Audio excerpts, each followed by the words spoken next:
Hello, gamers. You're listening to the Short Pause Gaming Podcast. This is episode number 107.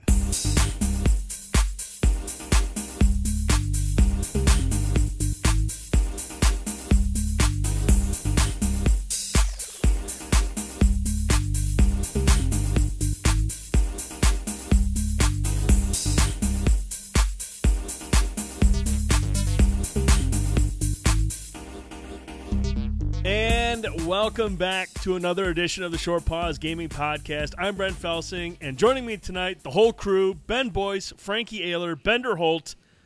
We are now living in a world where the Nintendo Switch is released. Everyone's got theirs. Everyone's playing snipper clips and 1-2 switch. Everyone's super. Bender's playing right now. Guys, it's been an exciting week. We've been playing Horizon. We've been playing Breath of the Wild. How are you guys doing? Boys, let's start with you, buddy. You look like you're in great spirits. Doing good, man. Man, just a lot of energy from Boys tonight. Some Skype issues has obviously gotten under Boys' skin. Skype equals fly wrench right now, so that's okay. We're going to liven them up. We'll get them in good spirits. Frankie, what's up with you, homie? Hi, I'm great. How are you? I'm wonderful. I'm wondering if Bender's wearing any pants right now. He's not. I don't think he is. This is going to be like Bender's show tonight, guys and girls. So be prepared for Bender to just wax on poetically about the Nintendo Switch and everything that came out this week. But before we hop into that, Frankie did something that I only wish I could have done, and he did it in a matter of like less than 2 weeks. Like literally, he started it like last week and plowed through it this past week, and he's done with The Witcher 3. Frankie, I know you've been dying to talk about The Witcher 3. You powered through it like a madman. Quick thoughts on Witcher 3, buddy. Yeah, actually, it did take me the entire month of February to get through that game. Oh. Yeah, I mean, fortunately for me, like Jen, she knew I wanted to get it done before Zelda came out, so she was off last week, and she's like, no, she's like, I had all kinds of stuff to do. Go finish your game. So I, dude, every night, got home from work, probably put about 4 or 5 hours in. So here we are, 65 hours later, and I've finished the main campaign of The Witcher 3. Holy shit, dude, that game was incredible. Like I know a lot of people, like, it's hit and miss with people, the combat especially. And if you can't get into the combat and if you can't get into those like type of quests early on in the game, that game's not going to be for you. It is like the formula is very repetitive. You're doing a lot of the same, like, tracking monsters and kind of going on similar missions, but I love the gameplay loop in that game. Doing all that stuff was a lot of fun. Like, tracking down these ridiculous monsters was really cool. It was just a great time. I'm really happy that I sat down and finally just dug my claws into that game. I don't know when, but I'm going to go back and do the DLC stuff at some point. So that'll be another 30 hours, but I want to go back for that platinum someday. Like, that was probably like the best time I've had playing a game in a long time. So that was really happy to finally have done that. Finished Last of Us 2, also good, but Man, Witcher 3. You seriously you got through a game that I seriously wanted to play, like, so bad. And I've played bits and pieces of it, but I'm never able to just sit down and power through it like you did. So I'm assuming next February you'll play Fallout 4. You're just going to troll me every year. February's going to be like Troll Felsing month. So Fallout 4, then the following month, the following year, Alien Isolation, and then maybe get a Final Fantasy 15 in for Boy's sake. We'll hit him up in February of 2019. I think that'd be pretty sweet, dude. Yeah. Maybe Dragon Age Inquisition, like Bender mentioned earlier. Probably a good one.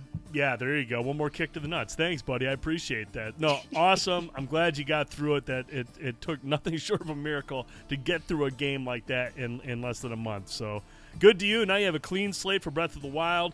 You've got a clean slate for Nier, but it sounds like both of these games are going to take up most of your March. So. Yeah. That's awesome. Well, hey, we have a lot to talk about. We have a lot of Zelda to talk about. We've got to talk about Horizon. Let's get into the new releases first, boys. What do we got coming out this week? Start with the PlayStation stuff. The PlayStation Plus games for March were announced this week, so we'll quickly dive into those before we get to the new releases for this week. Starting with the PS4, Tearaway Unfolded is coming alongside Disc Jam, which is a brand new game coming day and date to PlayStation Plus members. On the PS3 side of things, Under Night in Birth. Pretty cool looking fighting game that I've never played before. And Earth Defense Force 2025. So a couple of nice titles for the PS3 there. For the Vita, we have Lumo, which is also cross-buy with the PS4, so you'll get it on there as well. and Severed, obviously the classic drink box joint coming to Vita. So a very, very strong list of games here. Let's run around the horn here. Brent, your thoughts on this list? I'm surprised about Severed. I mean, that literally came out last year, didn't it? Mm-hmm. It's about 6 months old. Wow. So, and I played bits and pieces of it. It's actually a very, very good game. Highly recommend Severed. Tearaway, I actually beat on the Vita, and I never picked up the PS4 version, but now it's available here. I highly recommend picking up Tearaway Unfolded. Though I don't know if playing it on a DualShock 4 will yield the same type of just awe that I felt playing through Tearaway on the Vita, because it used every single aspect of the Vita, every single component of it that was built into the Vita as a feature. It was so well done and so well implemented. I don't know how well that'll carry over to the DualShock 4, but still, nonetheless, the game itself and the gameplay is definitely worth picking up. Mm-hmm. Yeah, and I know they've added some new stuff for the PS4 version. They've obviously replaced the stuff that they did on the Vita with stuff you can do on the DualShock, so touchpad integration and that kind of stuff on there. So I don't remember the exact number, but it was something like 30 to 50% of the game is brand new stuff that they added for the PS4 version. So there's a lot of stuff in there for people that like yourself that have gone through Tearaway on the Vita. So always heard some good things about that one. I've never actually played it myself, so it's something I need to do at some point. Franklin, your thoughts? It's a great list. Earth's Defense Force is ridiculous fun if you're into fighting mutant alien bugs. I never did pick up Severed, but I do plan on getting another Vita sometime in the near future, so that'd be cool to finally have on there. Like Brent, I'd played Tearaway on the Vita. I don't think I ever finished it. I got pretty far in it, but I never finished it. But obviously I've had it sitting on the shelf, never opened it, don't have to now. But Tearaway is really cool. Like Brent said, it's a special game, so I recommend checking that out if you've never played it. Bender? Yeah, this seems like a pretty cool list. I have played a little bit of Tearaway Unfolded on the PS4. I never played it on the Vita, but it does use the DualShock 4's functionality in cool ways. I mean, it uses the light bar and the touchpad and the motion control and all that stuff. So I don't know how it's different from the original, but it seemed pretty cool. I never finished it, but I still have it. And then Severed is an awesome game. I've played that quite a bit on my 3DS. Haven't beat it either, but it's a really cool game, so that's definitely a good one. The other ones I don't know a whole lot about, but overall seems like a decent list this month. Yeah, so a solid lineup of games. The one I want to hone in on is Disc Jam, because there's been some talk out in the gaming world. The beta ran on the PS4 recently. I believe it may have even been on Steam Greenlight as well. But there's some people who think that Disc Jam has the potential to be like another Rocket League kind of game. Now, obviously, I wouldn't expect it to hit the success that Rocket League has. That's kind of a once in a lifetime kind of thing. But it takes this crazy concept and kind of mixes air hockey with tennis in a multiplayer setting, and it looks pretty fun from what I've seen. There's these wild power-ups and super moves you can do as well. So I'm really looking forward to playing Disc Jam personally. We'll fire that up sometime this week on the Short Pause Twitch stream. So if you're interested, check it out. We'll see what that game's all about. I'll be there with you on that one, dude. The Disc Jam was awesome. Yeah. So we'll fire that up and see what that one's all about. Frankie That's wants your to play PlayStation. too. I'll play. Yeah, we'll get the whole squad in there. Looks like a ton of fun. It's like Windjammers, right?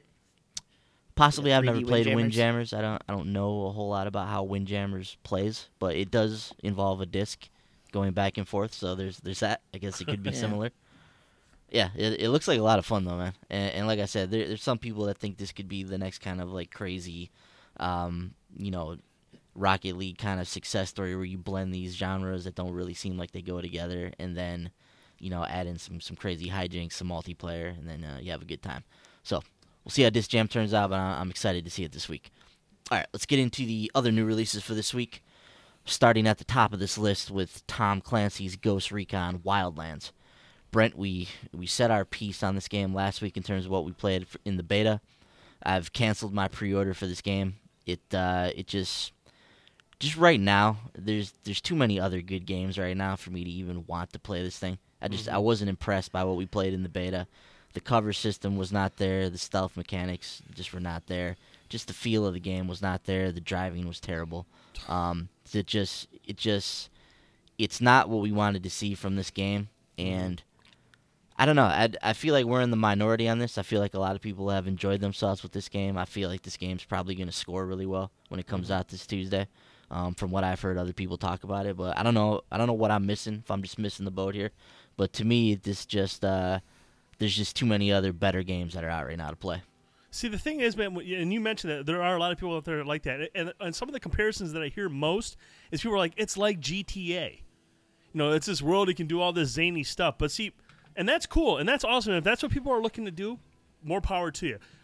I'm playing a Tom Clancy game that's based around tactical gameplay, and I wouldn't say it's taking it seriously, but you're on mission and you're trying to complete these objectives in a timely manner. I'm not picking up Ghost Recon to parachute out of a helicopter and see the views. I want to carry out these missions and coordinate and play it tactically. And Ubisoft takes it seriously too. The way they deliver the story, the way they treat the characters, they're not treating this tongue in cheek like GTA does. Right. And so, I mean, I'm sure a lot of people will pick that up. And that's cool that Ubisoft created that type of world where you can do that kind of thing. And if that's the type of thing that people want to play, that's awesome. But for a Tom Clancy game, I need tactical gameplay. I need a cover system and cars that don't control like shit. So that's just my piece on it. I mean, I'm sure it'll do well. I know there's a lot of people that are hyped for it, and I think you're right. You and I are in the minority here. Here's something I want to ask you about, Brent, and it's something I've heard discussed before, and I think it's an interesting concept, but I feel like there's this sentiment with gamers that the amount of hours you can spend on a game or the size of a game it somehow correlates to the quality of the game. So there's some thought that just because Ghost Recon is a gigantic game, and because Ubisoft made this huge world with all these provinces and things you can do, that just automatically this game just has a certain gravitas, and that it's going to be a good game just because of how much was put into it and how much theoretically is there for you to do. And I don't really subscribe to that theory, but I feel like a lot of people do. Like, they're like, well, I only played that game for so many hours, so it can't possibly equate to this game that I spent this many hours on. But you can play a game like Journey and spend 3 hours playing that, and it's an incredible experience, and it rivals an experience you get out of a 100-hour game. Just for that 3 hours, it was so perfect. So it's I don't know. What are your thoughts on that concept? The idea of the size of a game somehow correlating to its quality. Yeah, I mean, I guess the only time it becomes quality is if it's a massive game. If there's a lot of good stuff to do. If there's a lot of stuff to keep you busy, side quests, missions, the gameplay, and everything, and how you can interact with the world. Like, for example, Breath of the Wild has a massive world, but it's implemented very well. There's a lot to do in Breath of the Wild's world, and everything that you can do it's everything. I mean, everything that I've done so far, I'm just like, wow, that's really cool. That's awesome. And to me, that's what I want from a game that's massive and big. But for people to sit there and say, because this is a massive game, this is going to be awesome, I don't subscribe to that either. I think that's very dangerous thinking prior to a game's release. Franklin, where are you at on Ghost Recon? And what do you think about this idea that somehow the amount of hours that you put into a game should correlate to the quality or the type of experience that you get out of it? As far as Ghost Recon, I dabbled with the beta and I did not like it. But the biggest problem for me was like controlling vehicles and the helicopters. Like a lot of it just reminded me of playing Just Cause 3, and I didn't like that at all. So I was already off that ship maybe like an hour after messing around with the beta. But I don't know, man. Like I having just come off of like one of the bigger open world games. Like as long as that world's littered with stuff to do that's actually fun to do, I don't have a problem with it. But there's other games like I don't want to necessarily say Far Cry, but things like that there's these open worlds that have all kinds of stuff to do, but it's not fun to do. Like I'll play through Far Cry. I don't necessarily enjoy those games. Like they're mindless entertainment, but I don't go and engage with everything to do because it's not. I don't think it's fun. Like I'll do like what's required for a trophy because it's usually like, oh, do 3 of these, but there's still 40 more. Never gonna touch them. So I don't know. I guess it just depends. Certain developers are gonna fill the world with, and their games ultimately are just funner to play, but that's not gonna be across the board. I don't think. No way. Yeah, and That's not to say that any game that's big can't be good. Obviously, there's tons of open world games that are good. You just talked about The Witcher, how much you enjoyed that one. So, but I just feel like there's a sentiment out there that if your game has to be a certain amount of hours in order for it to be of a certain kind of quality, and I just think it's interesting. Mm-hmm. Bender, any thoughts on Ghost Recon? Did you get into the beta at all? I did not get into the beta. I had kind of an interest in it, but after hearing what you guys were saying about it and that you guys were passing on it, I was like, well, I guess I'm going to pass on it too, because if there's nobody to play with, and if it's not going to be fun anyway, then I'm not going to bother. Yeah. But yeah, I don't think a game has to be. I don't think a huge game is necessarily a good game either. I mean, I agree with what you guys were saying about that.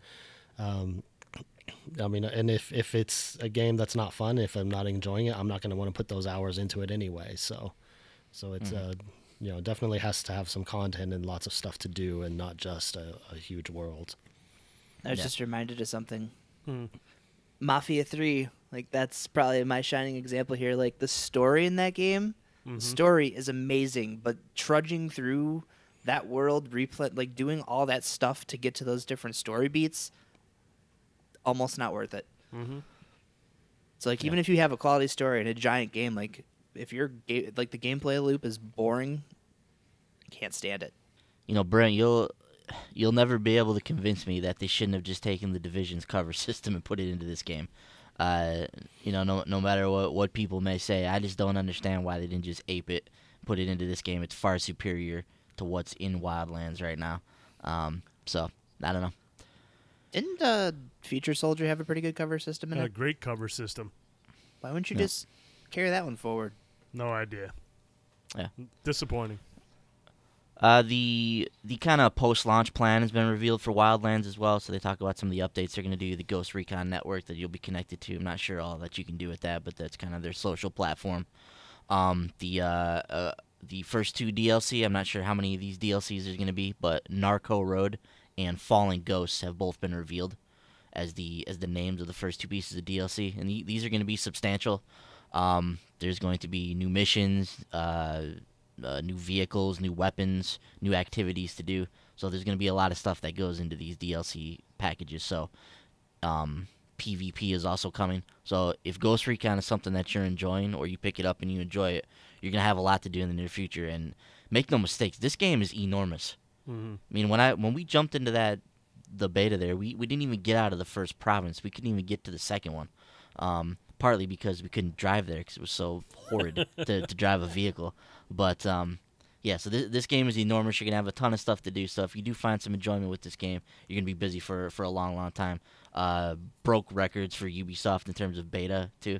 Over 6 million players in the beta. So a lot of interest in this title. So I'll be curious to see how this one performs with all of the other games that are coming out around it as well. So that's Ghost Recon. It'll be out this Tuesday on PC, Xbox One, and PS4. Another big title coming to the PS4 this week is Nier Automata. This is Platinum Square's next kind of joint venture. Nier, I'm not even sure how to describe this game. It's kind of an RPG, but it's also like an action game, like a Bayonetta type of a game. And there's, if you watch some of the footage of this game, there's all these other genres that are mixed matched in here as well. I saw some stuff from top-down shooters, from twin-stick shooters, from shoot-'em-ups, from side-scrolling. I mean, there's just any number of different genres. This game looks incredibly interesting. I didn't get a chance to play the beta, but I know you did, Frankie. I know you're interested in this one. We've actually seen a few reviews sneak out based on the Japanese version of the game. The U.S. reviews have not surfaced as of yet, and game's reviewing very well from the few people that have put theirs out there. So this looks to be another just dynamite PS4 exclusive Q1 title. Franklin, why don't you talk to me about Nier? Yeah, dude, that demo was awesome. Just the action in it. Towards the end of it, you're punching a robot with its own arm.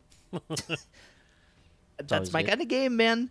So yeah, dude, I'm excited. I never played the first game, so I don't know a whole lot about like that franchise, what to expect really. But from my understanding, like this one has several playthrough options with different characters. So I'm gonna try to get through some of this one this week. I should have some more time, between that and Zelda. So hopefully I can get my hands on that and get through at least a playthrough this week. That's the goal.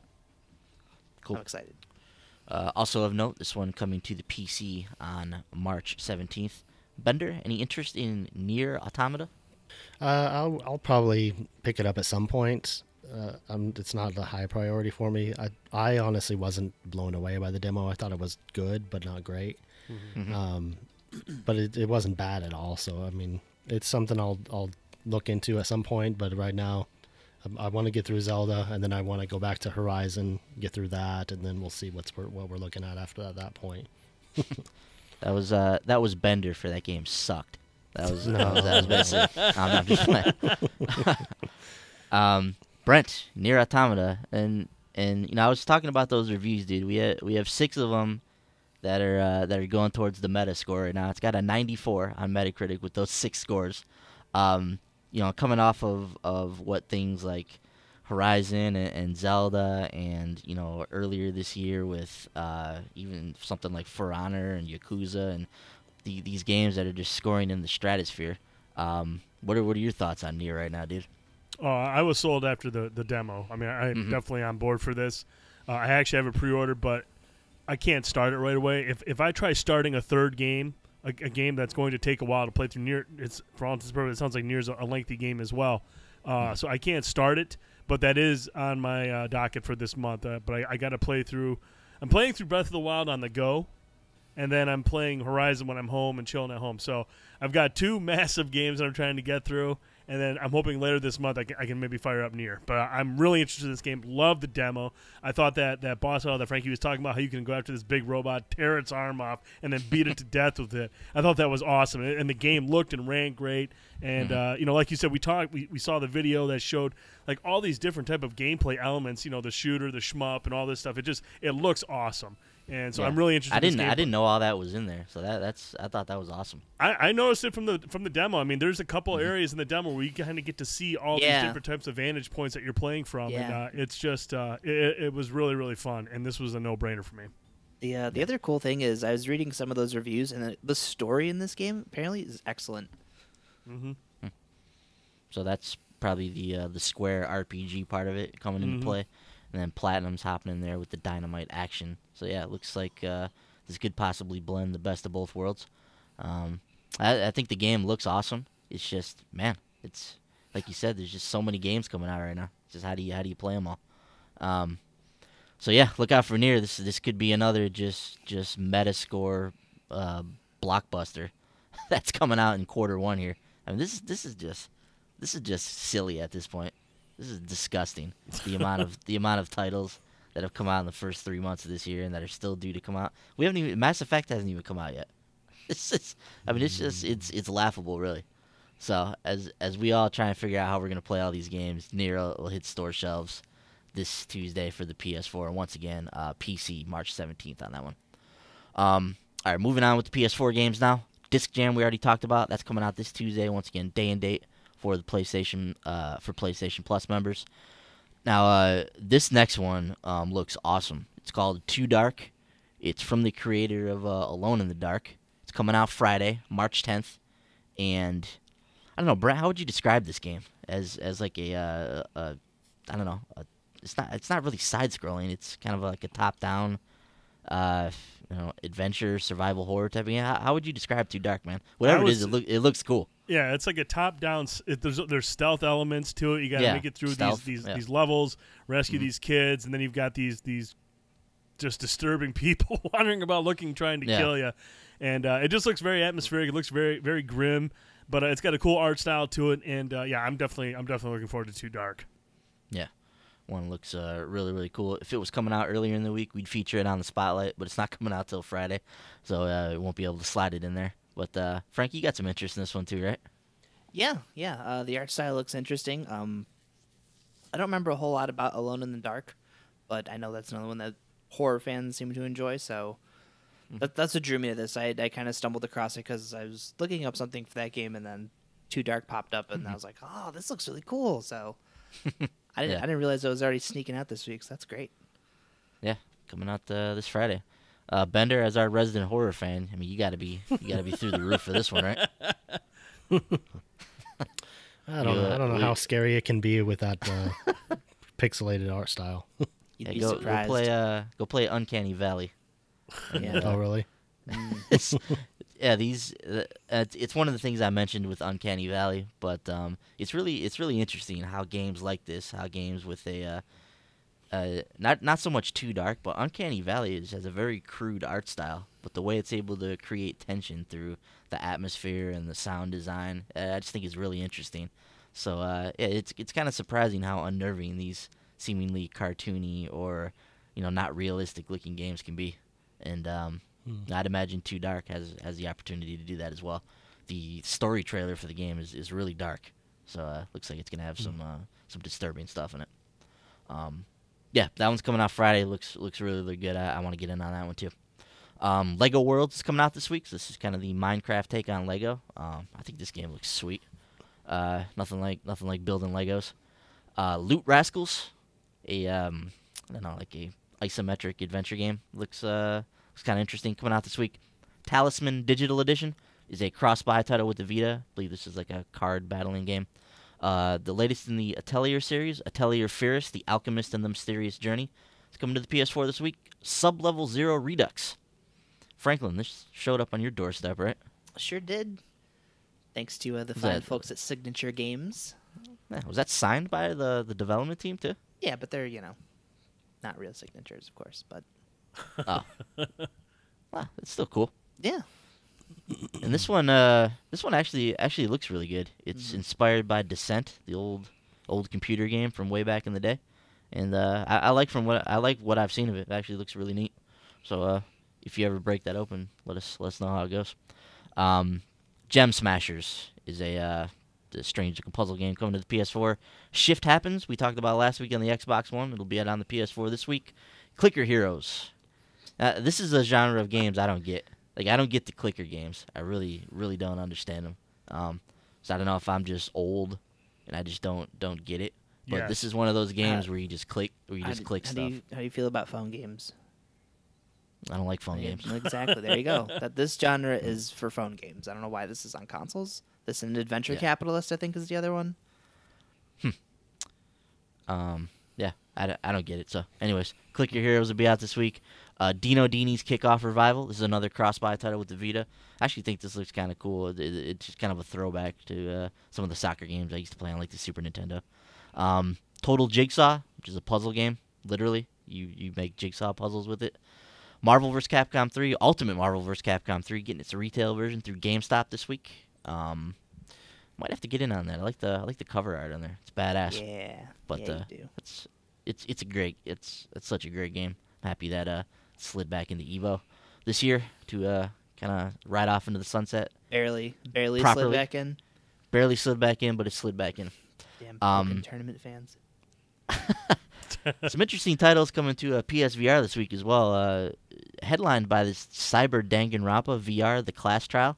Wow. Now, from what I understand, Franklin, this is a 10-minute experience that takes place in one of the trials in one of the first Danganronpa games, and it's a free download. I don't know exactly what goes into the experience, but it sounds like it could be really cool, man. Even if it's just 10 minutes. That's fine. Might be all you need. Who knows? That world. Yeah. Monokuma can't take too much of that dude. Just popping up in your face left and right. Up close and personal. Yeah. Yeah, so that one might be worth checking out. Like I said, free, 10 minutes of your time, not too much of an investment, but could be a cool experience. Yeah. Darknet, this is a game that's been on Oculus. It's coming over to PSVR this week. You're actually in cyberspace, maneuvering, like hacking stuff. When I see this game, I picture something like Minority Report or something, like moving stuff around, but I don't know exactly how this works. But it looks like it could be interesting. And Unearthing Mars, an adventure game, coming to the PSVR this week. We'll see how that one turns out. A couple of notes here. 3-on-3 Freestyle is out of beta and available now on PS4, so if you're looking for a street basketball game. And The Division has a free trial a year after its release, so if you're still wondering how this game is, download the free trial, give it a whirl, see what it's all about. All right, that's the PS4 releases. Nothing on the PS3 this week. For the Vita, Atelier Fierce, The Alchemist and the Mysterious Journey, is coming there as well. Dino Dini's Kickoff Revival, once again cross-buy with the PS4. Gem Smashers and Talisman Digital Edition, another cross-buy title, all coming to the Vita this week. On the Xbox side of things, of course, Tom Clancy's Ghost Recon Wildlands will be there, alongside LEGO Worlds and Ultimate Marvel vs. Capcom 3, making its Xbox One debut this week, both digitally and retail. So you can pick up the GameStop retail copy, or you can finally download it via Xbox Live now. So the exclusivity deal with PlayStation now over on that title, so go pick it up if you've been waiting on that one. Once again, excellent fighting game. Verdun, it's a Wednesday release. The looking war game from the PS4. I mean, it seriously looks terrible. I think it reviewed terrible, so probably buyer beware on that one. I played that. Yeah. Oh, yeah, you did get that one, didn't you? Dude, it was like, and the thing is, man, like I saw some people on Twitter and some of these websites saying it's a really fun game, and I was like, what version am I playing? Did I not download like the day one patch or something? I fired up and was like, man, this game is ass. This is straight ass. And I was like, this is terrible. So there you go, listener. Stay away from that one. Two Dark's coming to Xbox One on Friday as well. And then some other Friday releases. Tabletop Racing World Tour, another one that's been on PlayStation. It's coming over to Xbox this week. Good game. Yeah, I know you really enjoyed that one, man. Mm-hmm. Clicker Heroes coming over there as well. And Kitty Powers. They listed dating agency, but I'm pretty sure it's supposed to be matchmaker. I don't believe there's another version of this game. I was gonna say, what if there's another one?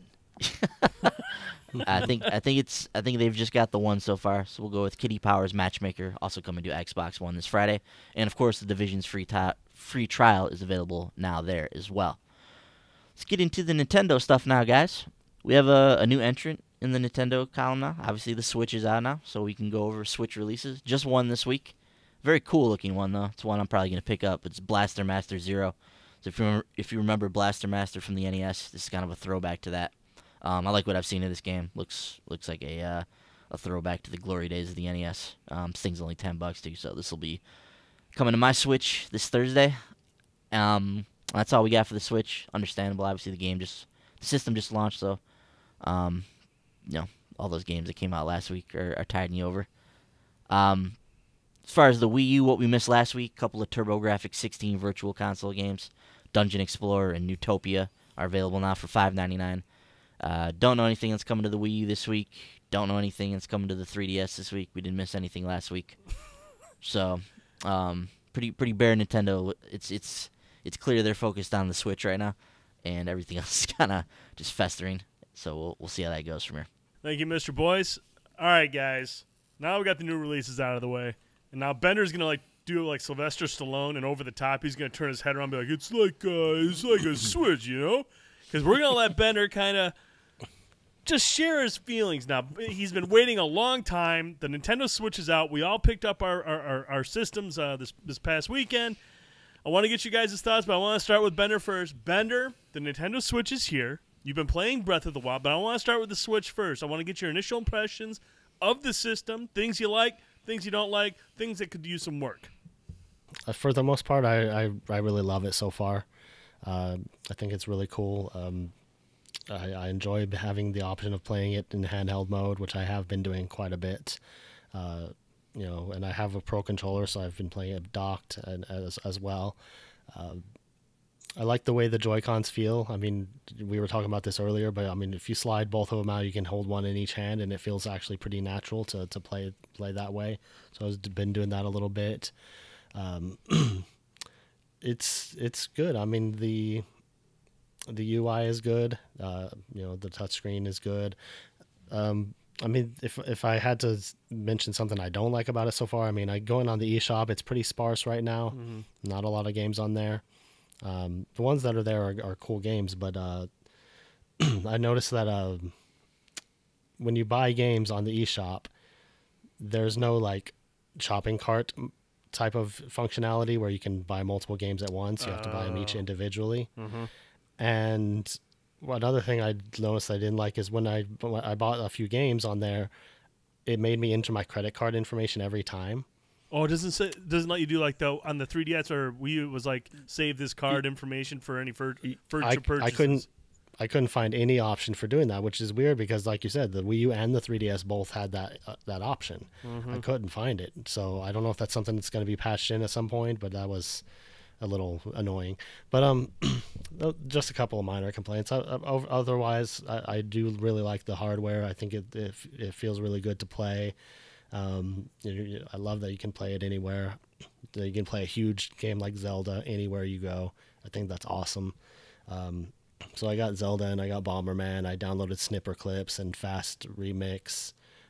So those are the games I have, but I've been mostly playing Zelda. But yeah, it's cool. It's really, really good. I don't know what else to say about it. I like it a lot. Awesome. Yeah, I'm with you, man. The Joy-Con grips are kind of surprising to me because, like you said, I would have never been like, I'm never going to play with these two things, one in each hand. I'll never do that. It sounds dumb.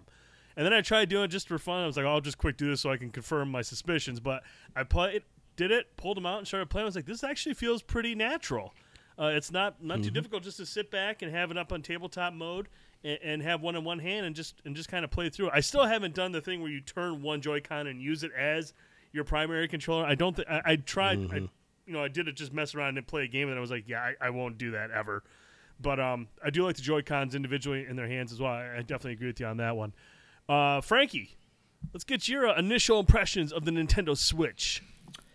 So, right off the bat, I'm just going to get to the one thing about it that drives me crazy because it was the first problem I kind of ran into. Of course, I had this delivered to work because I don't know when UPS shows up here, so I was like, I'll just get it delivered to work because we're one of the first stops. So I roll into work, and, there's the day one update I wanted to download, and Zelda had an update I wanted to download, so I propped up the system on my my work, I guess you could call it desk, but I have like a little just shelf thing that has slits in it, so I could actually prop it up and charge it at the same time, which is nice. However, of course, the system being a handheld, you need to be on the Wi-Fi. It does not pick up my Wi-Fi signal at work where I am, so I moved closer to the offices and found a spot where it picked up a signal finally, so I set it down there, plugged it in, updated it from there. Got home, I sat down at my kitchen table to start playing Zelda, and it's not picking up my Wi-Fi signal. I'm just a room away, so I don't know what the deal is with the Wi-Fi in this thing, but I'm just having bad luck with it left and right, and it's kind of frustrating. Even turning it on while it's docked, when we started talking earlier, I hopped on there for a second, and I don't know if it just takes it a while for it to turn on and start looking for a signal or what the deal is, but just getting that thing to connect to a Wi-Fi signal has been a pain in the ass. Wow. Outside of that, though, so you were talking about when I pulled the thing out, I was sitting there with the Joy-Cons. Those things have some weight to them. I was surprised. I thought they would just feel like little cheap controllers that I'd be mad about spending $80 to replace. But no, they feel really nice quality. Even that Joy-Con grip, I picked up a Pro controller, but I got home, I started playing Zelda, and I just have the grip, and I like that thing. It's a serviceable controller setup, and I was surprised by that. I don't doubt that the Pro controller is a huge step up, but I honestly didn't even think I'd be wanting to keep using the grip. So the fact that it's really comfortable, and I haven't even synced my Pro controller yet, that's pretty cool. And even just doing the whole handheld thing, I played Zelda until just 2 a.m. last night, just running around and trying to figure that game out. And I was like, all right, cool, I think I'm good for the night. So I had a couple things to do before I went to bed, and I was like, I want to do one more shrine. So I came in here, popped off the Joy-Cons, put them in the grip, undocked the Switch, carried it to the bedroom, propped it up on the nightstand, laid there with the controller, playing Zelda. Dude, that is so I was not gonna use this thing in handheld mode, but being able to do that is so cool. But even too, I'm thinking about getting another dock to put it out in the front room because I have the Pro controller and I've got the Joy-Con grip, which, being a serviceable controller, I would totally be fine using that to get Jen to play Mario Kart when that comes out. So hand her the Pro controller and I'll use this. I'm actually really excited about owning the system. The portability and using all that stuff is really cool. It's really easy to do. I like the interface too. When you go to launch the system, you have to tap a button or whatever to wake it up, and that's all pretty cool.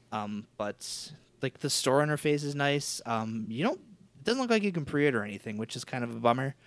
Because I want Puyo Puyo Tetris, so it's on there, but you can't pre-order it, which kind of sucks. But Yeah, I mean, outside of that, I'm really happy with my purchase. I just wish the Wi-Fi stuff wasn't so touchy. Right. Yeah, I haven't had any issues with Wi-Fi. I mean, the only thing I have is when I start up, when I break out the switch and I turn it on, it takes a little longer to connect to the Wi-Fi. But I mean, that's the only issue I've had. So hopefully that's something that can just get cleared up over time, and it'll just naturally connect to your Wi-Fi a little bit better.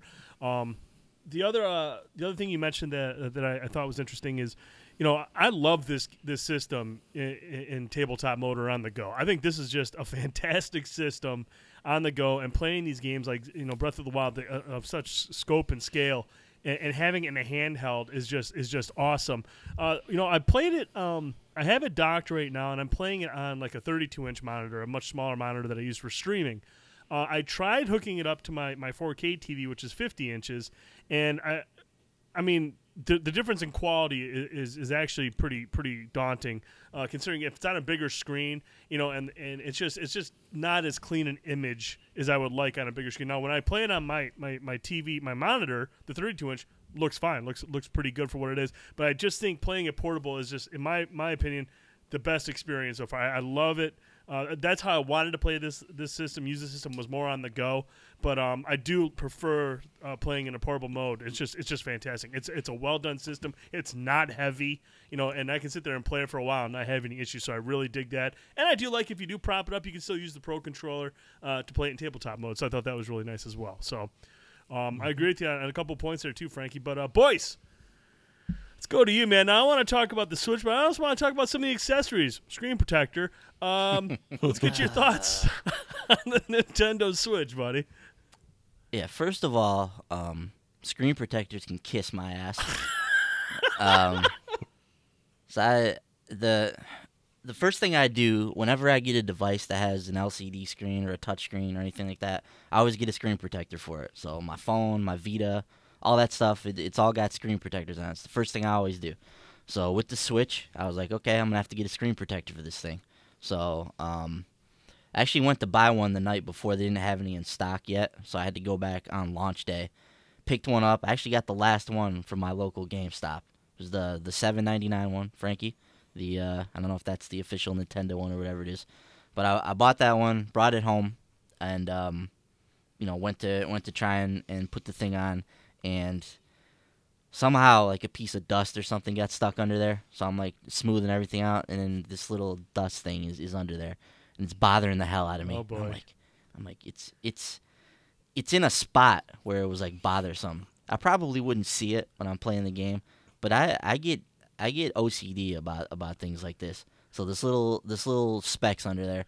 So I try to lift the thing up, get the speck off, and mind you, I learned a lot about screen protectors when I was doing this, but my first go around with trying to get this piece of dust out of there was just disastrous. I'm like trying to grab it with my finger, and then I'm getting like more dust under there, and then at this point I've just flubbed up the whole thing. There's all kinds of dust all over the screen protector as I'm trying to put it down and trying to get these pellets off. So I'm just pissed at this point. I spent like an hour trying to get this thing on there. I'm just angry. At this point, the stores are closed. It's past 9 o'clock. So I'm like, damn it. So I was like, I got to get another screen protector because I got to get this taken care of. So Target is still open. They stay open later. So I'm like, I'm going to run up to Target. But I knew the Target that's by my house didn't have any. So that was the first place I went to get the screen protector at first. So I had to go to another Target, which is in a different city. So I had to drive over there. And luckily, they had a little kit in stock that had a screen protector in it. So I'm like, all right, so grab that. I went to a Target that was strategically placed next to a Meijer in case they didn't have it, so I would be able to go over there and look for it as well. But so thankfully, Target had it. I come back home and then go back at it again, try and get this screen protector on. Same thing happens. I messed something up with there was too many bubbles in it, or there was a piece of dust, something. And then so I didn't get that screen protector on that thing until probably 12 o'clock. It was midnight, I think, when I finally was just like, you know what, the hell with this. I'm just gonna stick with it. It's not 100% perfect like I like it, but it's good enough. So yeah, I learned a lot about screen protectors, man. Apparently, when you get dust on there, you take a piece of adhesive tape and then you roll it along the screen protector on the bottom, and it picks up the dust off it. So I don't know if I'm just in like a dusty ass house or what, but I feel like the minute I would wipe that thing off with the micro cloth, there would just be another speck would just instantly be there. I'm like, where are you coming from? I just wiped you off, and then I try to put the screen protector on, and then a piece of dust shows up again, and the air bubbles. It's a f***ing nightmare trying to put those things on, man. And so I was so pissed off like dealing with that. I was beside myself when I finally got that thing on there, and then I set the system up and got a chance to finally get it set up and play Zelda. But man, I was so pissed yesterday dealing with that. Dude, I knew you were mad because I think I sent you a text at like 9 o'clock, 9:30. I go, man, you fire up the Switch yet? And you're like, nah, I'm about to, I got a screen protector about to start this stuff. I'm like, all right, cool, man. So I pop in Hacksaw Ridge and I watch that with the missus. The movie goes by. And then by the time the movie's done, I'm like, oh, I'll see you. Hey, man, how's it going?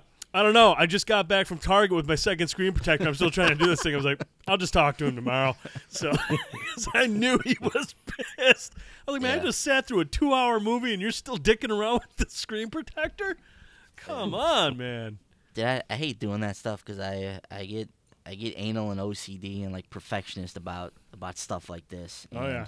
It just irritates the hell out of me when it's not perfect. So then I'm trying to readjust it and remove it, and I'm just making it worse. And then the first one I messed up because I like ripped it or put a bend in it or something. Because I was trying to.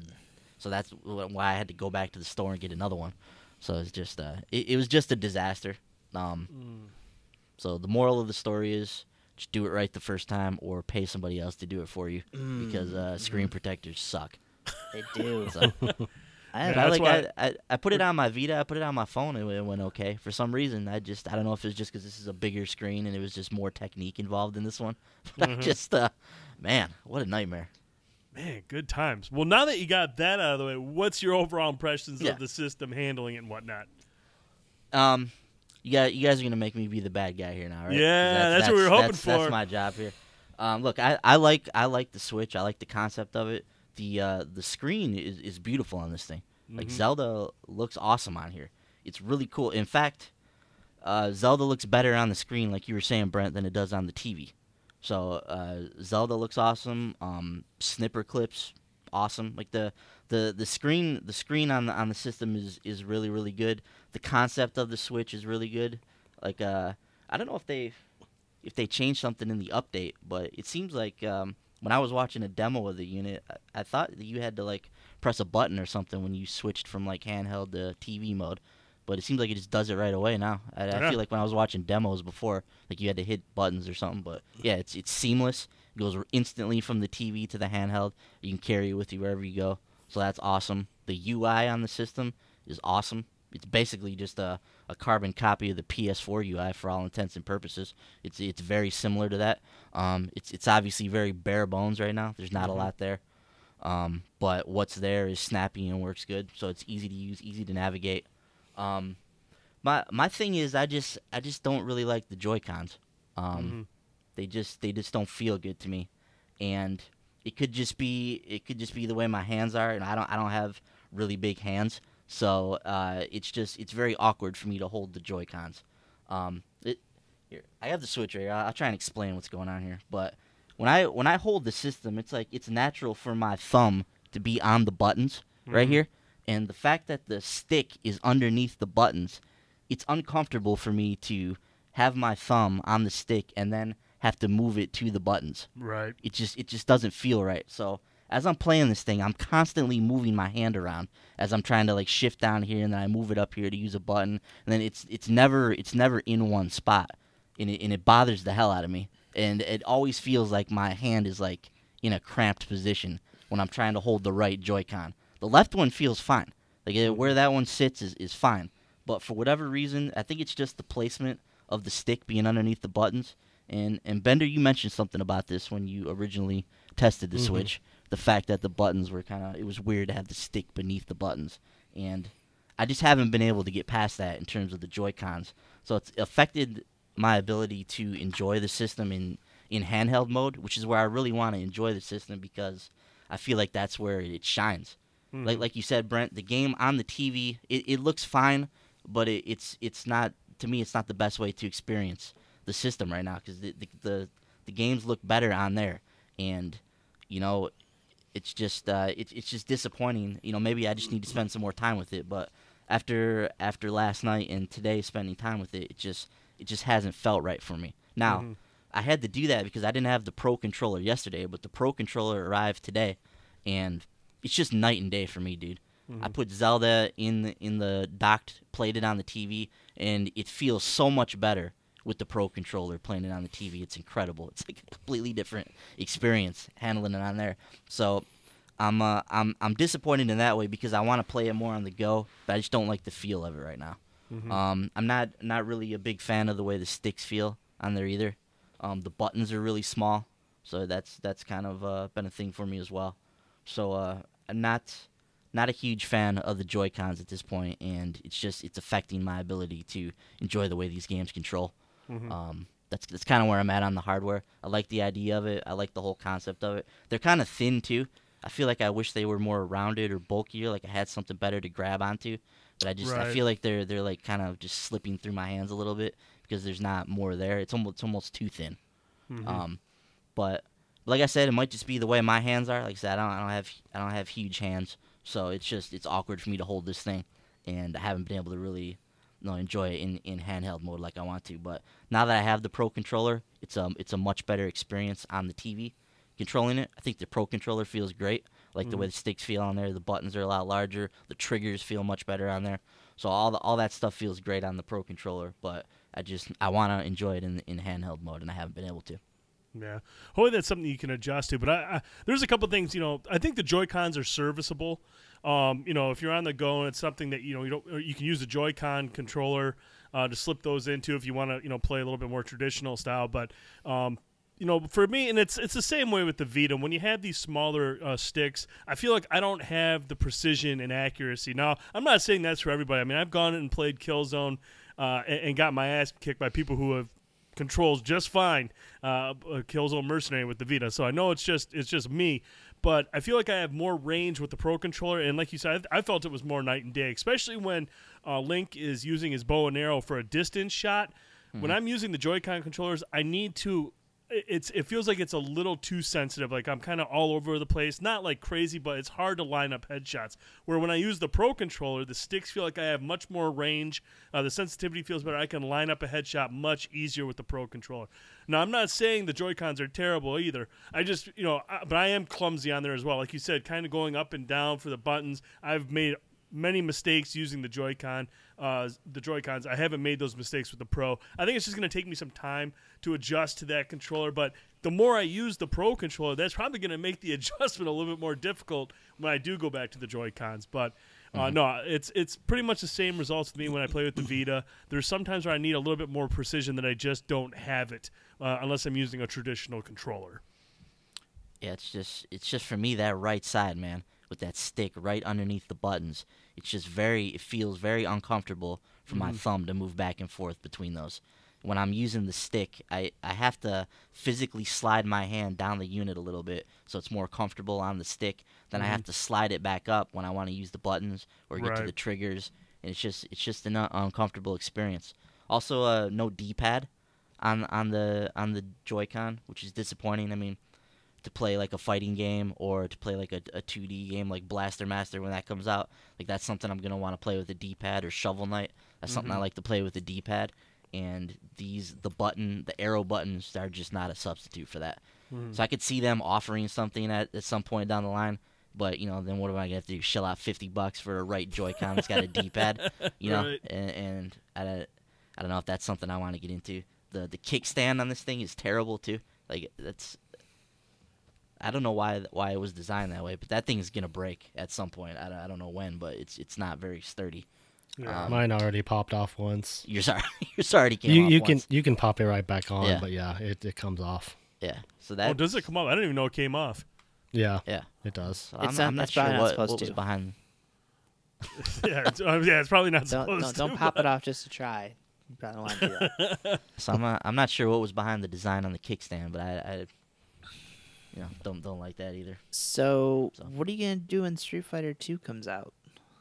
That's what I'm saying. It'd be nice to be able to play it on here, but the only way I'm gonna be able to play is if I use the Pro Controller on the TV. Like, I don't know how in the hell am I gonna do a Hadouken on here, or a Dragon Punch? Like, how's that gonna work? Half circle, man. I understand that they want to do that so that you can pop them off and use the little things, but like Brent said, like, I'm never gonna do that. I'd rather have a D-pad on there, or at least I wish they would have gave us the option. Like, this thing's so modular, you're always taking it apart, you're moving things around. Like, give us something to put over that gives us a D-pad or something, Right. Yeah, that's and dude, there's a Joy-Con with a D-pad coming. That's in the pipe. And that's going to be $50, and then be like, oh, here's your D-pad. But like all the other accessories, it's jacked up because they know you'll want it. So, dude, that's the other thing about the Switch. The system's $300, but you've got to spend far more to get ready and to get for myself personally. Like, you gotta buy a memory card. Whatever size memory card you want to get. I want to get a lot of digital stuff for this thing, so I bought a 200 gig memory card. You got to get a Pro Controller, in my opinion. That's the best way to experience this thing. Joy-Cons just aren't doing it for me. That's $70. There's no games included, so you got to shell out. You have to buy Zelda. If you're buying this thing at launch, you got to buy Zelda. So that's another $60 there. You got to shell out the $10 for the screen protector, or your thing's gonna get scratched to hell because the way it goes in the dock. We saw some of those pictures floating around there. If you want another dock, $80. It's just like, man, they're just raking you over the coals here. So it's going to cost you a good $500 to get this thing started. Is basically what it comes down to. Yeah, that's pricey. That's definitely pricey. And like you mentioned, these accessories like the Ethernet adapter, $30. Ethernet adapter. Yep.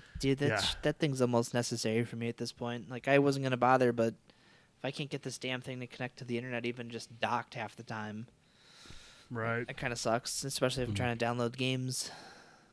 So I mean, it sounds like 3 out of 4 of us are enjoying the Switch for what it is. We understand that it's not perfect. There is some work that needs to be done. Hopefully, a lot of the stuff can be addressed during patches. It sounds Boyce needs to. It's going to take a little bit of time to adapt to the Joy-Cons, but in theory, I mean, it's still a nice design, a nice concept. Playing these games on the go. Hopefully, you're able to get your head around the controls and adapt to a little bit more. Or maybe they can release a Joy-Con. They will release a Joy-Con with the D-pad. But it sounds like it's a promising system. We like what we've played. There's just some work to be done with that. Now that we've talked about the system, let's jump into Breath of the Wild. Obviously, this is the AAA game. This is the system seller at launch. Bender, I'm going to come back to you, resident Zelda fan, the big guy, the big fan on the site. I want to get your initial impressions of Breath of the Wild. Breath of the Wild is fantastic so far. I absolutely love it. The game is just so huge. The world is so huge and immersive. There's so much to do. I mean, you're exploring this giant world, and even if you're on your way to a destination, you come across these shrines. You're like, oh, what's over here? And you go do that. You find weapons. I like that there's different kinds of weapons. That you're not just dealing with swords like in every other Zelda game. I mean, you've got clubs, you've got axes. You can use a gardening hoe or a different, all kinds of different stuff. I found a boomerang. Yes. You can either hit them with the boomerang or you can throw it. And then when the boomerang comes back, you have to actually press A to catch it, which is something I'm not used to for a Zelda game. Yeah, so you can throw the boomerang, it'll come back to you, but you have to hit the button at the right time to catch it. Otherwise, it'll just go behind you and land in the grass. You have to go pick it up. But yeah, there's so many cool things. They took all the traditional Zelda tropes and just like toss them out the window. And they're like, okay, we're going to do a whole new thing here. It still feels like a Zelda game, but they just redid everything. I like that the game auto saves like every few minutes. So whenever you do die, and you will die a lot, when you do die, you're not losing a whole lot of progress, if any at all. That's also good for if you're playing in handheld mode. If the battery dies, it would have saved pretty soon, or that you're not going to lose a lot of progress. Yeah, and yeah, just talking about the difficulty, they did not pull any punches on this one. I mean, Zelda games are traditionally, I mean, they're fun and they're challenging, but they're a little on the easy side for the most part. A lot of them are. This one's not, man. I've died so much. You've got enemies that can take you out in one hit. You've got those guardians that run around. If you run into those, you need to run because I haven't figured out how to defeat them, and they're terrifying. They're super fast, and they can target you with these laser beams from like miles away. And when the laser hits, it's just like an explosion and fire, and the grass catches on fire. If you get hit by it, you're dead. And the glider is so much fun. Yeah, it is. So much fun. Just to climb up to like a huge cliff and just overlook, and you can look off in the distance, see something that you want to get to, and like, oh, I'm going to go over that way. You just jump off and just glide towards it. Yeah. So much fun. I definitely love the world itself and how you can basically reach any part of the world by many different types of means of transportation. Whether you want to climb it, if you have the stamina, you can climb these mountains. You can climb I think you can climb everything except the walls and the shrines. I can't climb the walls and the shrines. But you can pretty much climb just about anything, and you can make it to your destination just as long as you have enough stamina built up. And, you know, the survival elements are fantastic. I love crafting up different meals, finding the different buffs. I don't know how many times it's happened where I'll be climbing a mountain. I'm like, man, I'm running out of stamina, and that ledge, I'm not going to make it. Or even one of the towers that you have to climb up. I'm like, oh my god, I got a stamina boosting meal, and like I'll wait till it's right down to a sliver of red, and I'll jump into the inventory. I'll pop that meal, and I'll have just enough stamina to make it to my objective at the top of the tower. So. The survival elements are great. Collecting resources, cooking up different meals. I like that a lot. The combat is very, very fun, but like you said, it's very difficult. And I like the fact that a lot of these enemies have way different attack styles, and especially depending on the weapon they're using. So it's not so easy to just run up to somebody, beat them, and then dodge their move. Some of their attacks are quick.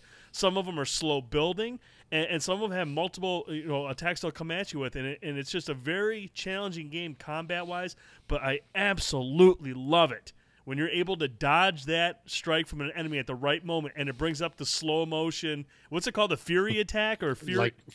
Flurry attack or something. Flurry attack, where you just mash the Y button and you can just beat your enemy like in slow motion. It's so good. I like that a lot too. So I definitely dig the combat. Frankie, what do you think, man? What stands out to you early on? So for me, I'm not a big fan of the stamina stuff. Like, it's even just running drains that thing in like 5 seconds, so running is kind of pointless. Which kind of sucks considering how huge that game is and how much ground you're covering at any given time. Right. Even like you said, like climbing drains it, paragliding drains it. Like everything seems to have an effect on that thing. Swimming. Oh yeah. You don't make it across, you're gonna drown. Like stuff like that sucks. But the thing for me was the elemental stuff, which apparently is, depending how you play the game, isn't really that big of a deal. But because I'm me, like I'm sitting here going through this area that you should probably have a certain item for. I do everything and I'm complaining about it, and then here you guys are like, "Oh, you didn't get the thing that makes it not even an issue." Nope, guess not. But yeah, outside of that, dude, like this game, it's a lot of fun. I'm glad I picked up the system to play it. I'm glad I don't have anything else to worry about playing right now besides it, because it seems like it's going to require a lot of time. But like for me, just like you mentioned that the dodge into the flurry thing, that kind of reminds me of like the Bayonetta Wicked Weave stuff. That's really cool. I like how they have the towers like you find, and they're kind of like, reminds me of Assassin's Creed. You climb up this tower, you get the what are they called, like the distilled drips or whatever. Yeah, on your Sheikah tablet. Slate. Sheikah Slate. Yeah, and that kind of like it fills out the area, but then your it does, iPad. Yeah, your iPad. Your gamepad, boys. Sorry.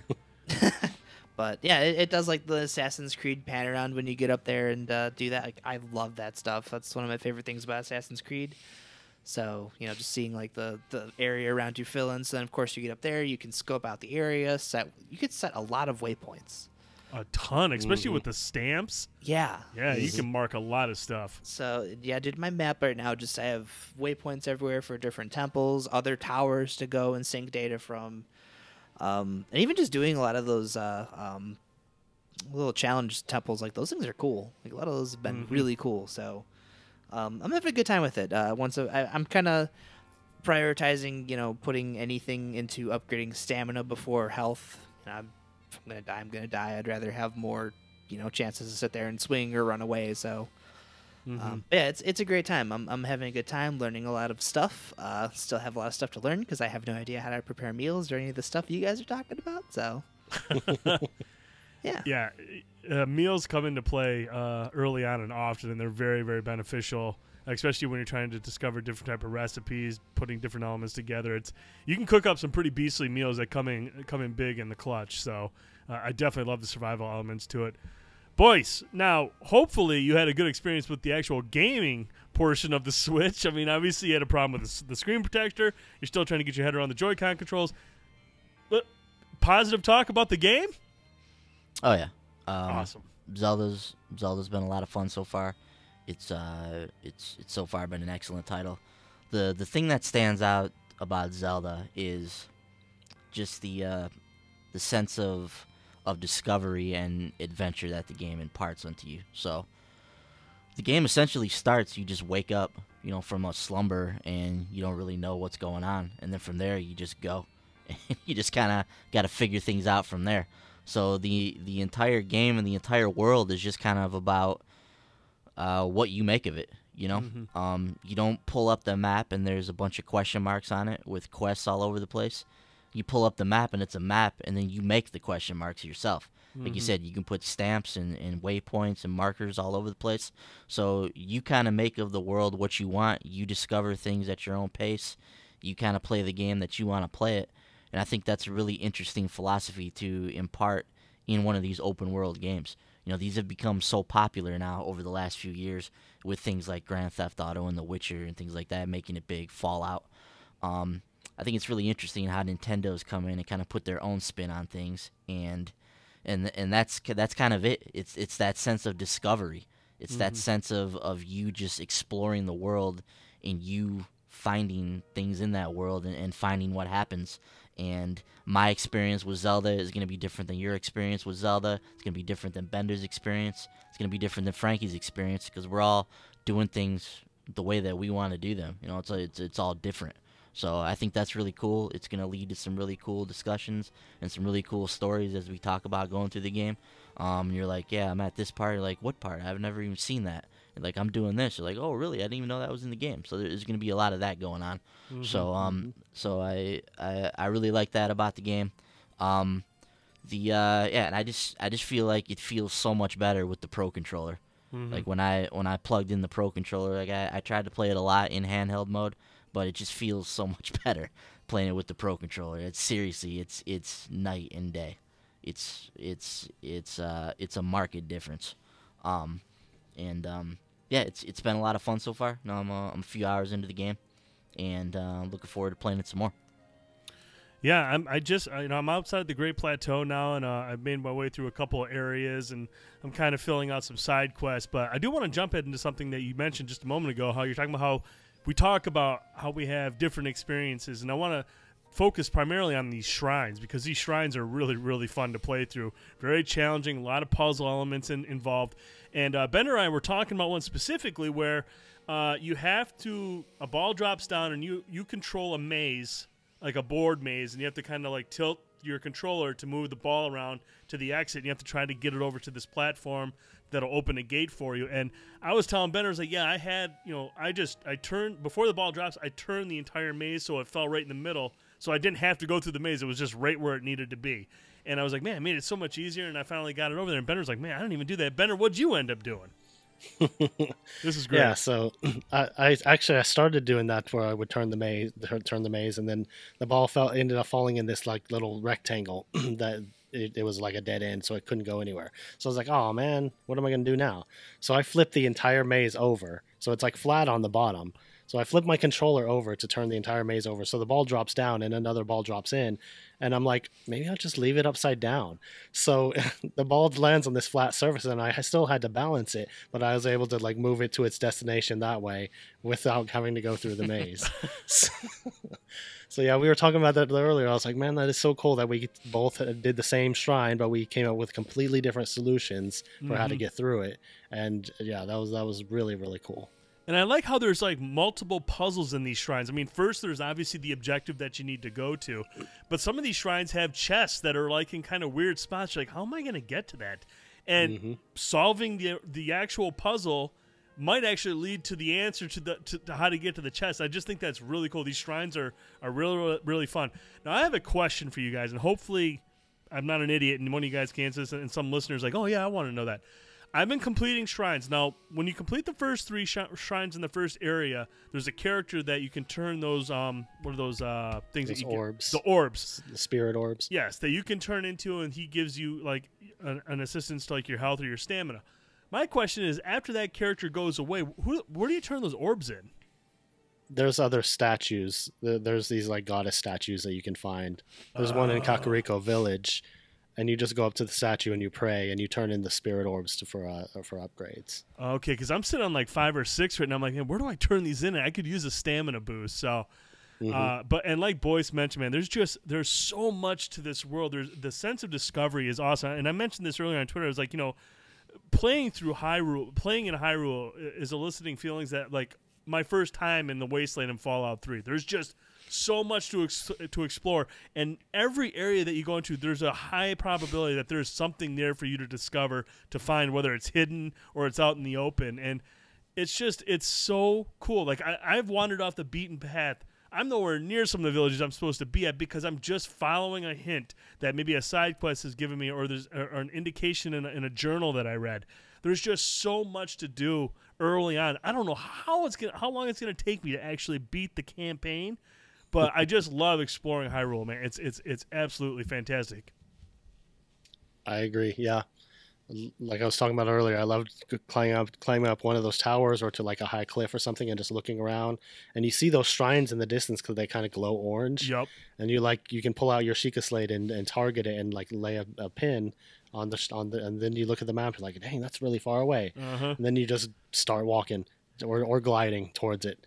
And you find other things along the way. Sometimes you'll run into like characters just like walking along the road, and you can talk to them. Sometimes they'll be vendors that'll sell you stuff. Sometimes they'll have a side quest for you. Sometimes they'll just be a random person that you can talk to.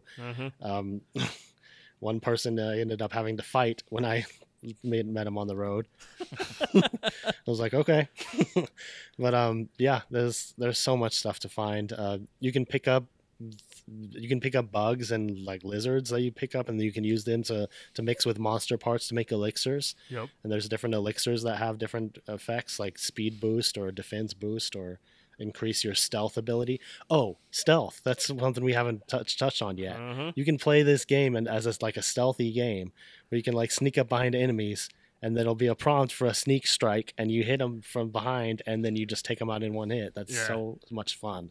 Yeah, it's so awesome. So you click the left stick and you can kind of sneak around, and it has a little meter that shows how much sound you're making. Yeah. That is something I've really enjoyed too. And you come across these camps of enemies like the bokoblins, and they'll be like kind of just doing their own thing, and you can like shoot arrows at them, or there'll be like lookouts up on towers, and if they see you, they blow a horn that alerts all the other ones. So you have to take out the lookouts first. And sometimes there'll be an explosive barrel like right in the middle of them. Shoot it with a fire arrow and just watch them all go flying as it explodes. They're all on fire. That is so much fun. Bender, you pyromaniac, you. Yeah. What's not fun is when you have one of these camps where they're up in the tree, like the tree forts, and they're wandering around those fire containers. You're like, oh man, I'm gonna wipe these dudes out, and it's raining outside, and you light the fire arrow and you hit that object, it doesn't blow up. It puts it out. Like I couldn't get them to explode. I was like, oh shit, it's raining. That's why.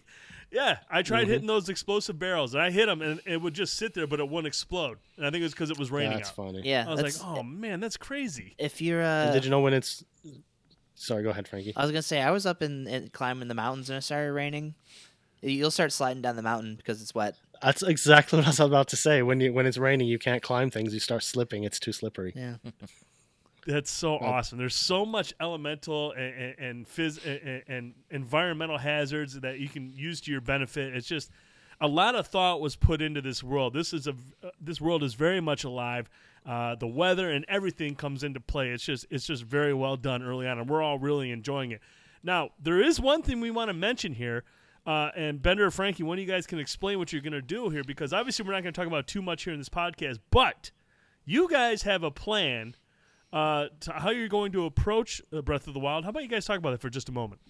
So we're discussing. We are planning on doing a spoiler cast for Breath of the Wild, but not just any spoiler cast. This is going to be a multi-part spoiler cast. It's going to be me and Frankie and our friend JD from the Play and Listen Gaming podcast, and we're going to just, as we're playing through this game, we're going to get together. I don't know how often, every week or every couple of weeks or something.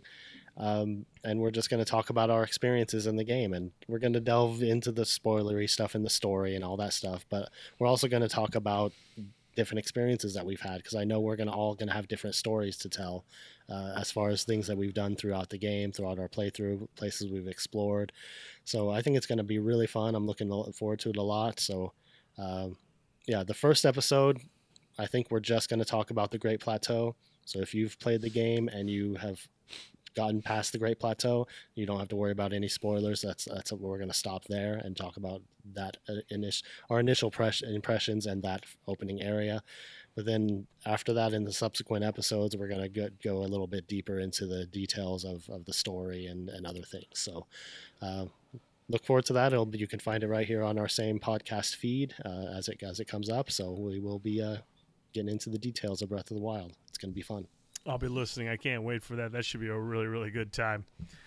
We've got some more Nintendo Switch news here we want to touch on really quick while we go here. Some Nintendo Switch games are touchscreen portable mode only games. I'm going to tell you guys right now, since I've had the Switch, I haven't used the touchscreen at all. I keep forgetting that is an active touchscreen. I haven't used it for anything. Have you guys been using it pretty consistently? Not a lot, a little bit, but Zelda doesn't use it at all. Do any of the games use it yet? Probably not. For I don't anything? think so. Maybe just for some of them, maybe just for like menu selections and stuff. Mm-hmm. Yeah. But I know Zelda doesn't use it at all. So since that's mostly what I've been playing, I haven't used the touchscreen a whole bunch. But it's a little bit on the main menu, the UI. I've used the touchscreen some.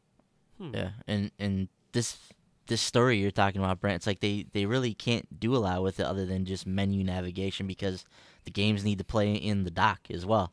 Right. Except for something like this Vo's game, which doesn't need to, which you can only play in portable mode because it uses the touchscreen. So hopefully this is not a reoccurring thing. I would think that because they're positioning this as their new home console, that this would be a very rare occurrence. Mm-hmm. This might be something that independent developers will look at with smaller titles, and hopefully it won't be a main focus for bigger titles. Yeah. One of the things we noticed once we got our Switch, and we heard about it prior to its launch the day before, is with this update, the day one update, Nintendo released with this update that Nintendo released prior to the console's launch, friend codes are still mandatory to add online friends in some circumstances. So friend codes from the 3DS have made their way to the Nintendo Switch. These are what, 12-digit codes? Yep. Yeah, but thankfully when you do log in, if you've been playing Super Mario Run, you can find your friend requests through there. You can find the people that you played on that. There's also some recommendations that pop up at the bottom of the screen. But as of right now, friend codes are a thing. But they plan to add the ability to add people by their names at some point. I think when they release the online portion or the online program, I think you'll be able to add via friends that way. But as of right now, friend codes is pretty much the only way you can add friends that don't play like Super Mario Run. So we gotta wait 6 months to not have to use friend codes. Yeah.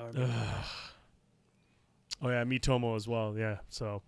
But yeah, it appears friend codes this year, and that's one thing we were kind of hoping we wouldn't have to deal with. But, I guess it is what it is. I mean, it's bothersome, but at the same time, I'm just entering in 12 codes, and I get my friend added on. It's the last I have to worry about it. But It is very strange to see this feature that wasn't even on the Wii U from the 3DS has now made its way to the Switch. But I don't know. Any thoughts on that, Bender?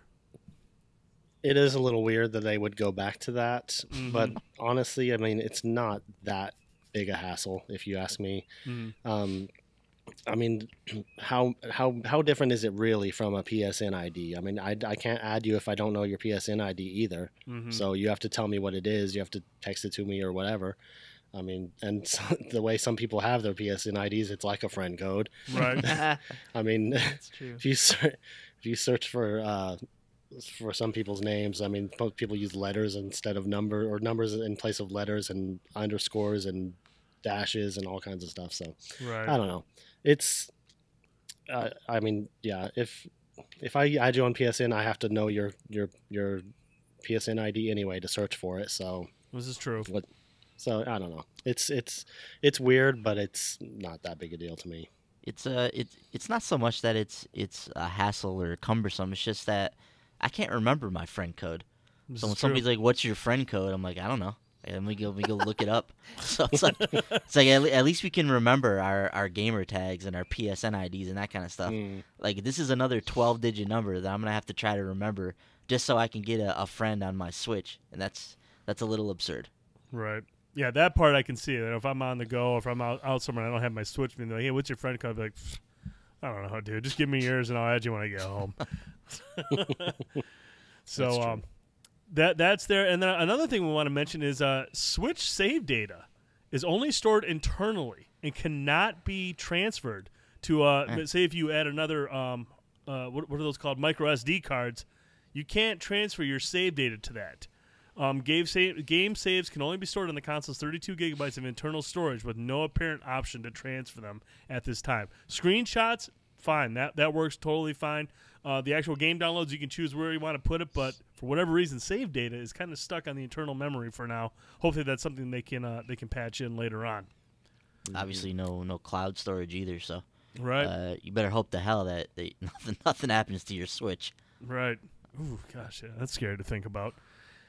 Here now, the strangest story, by far, in my opinion, regarding the Nintendo Switch is if you're that curious and you try to taste your cartridge, Nintendo has explained that the cartridges have been coated with a bittering agent to discourage owners from eating their games. So we're This doing is an it actual- anyways?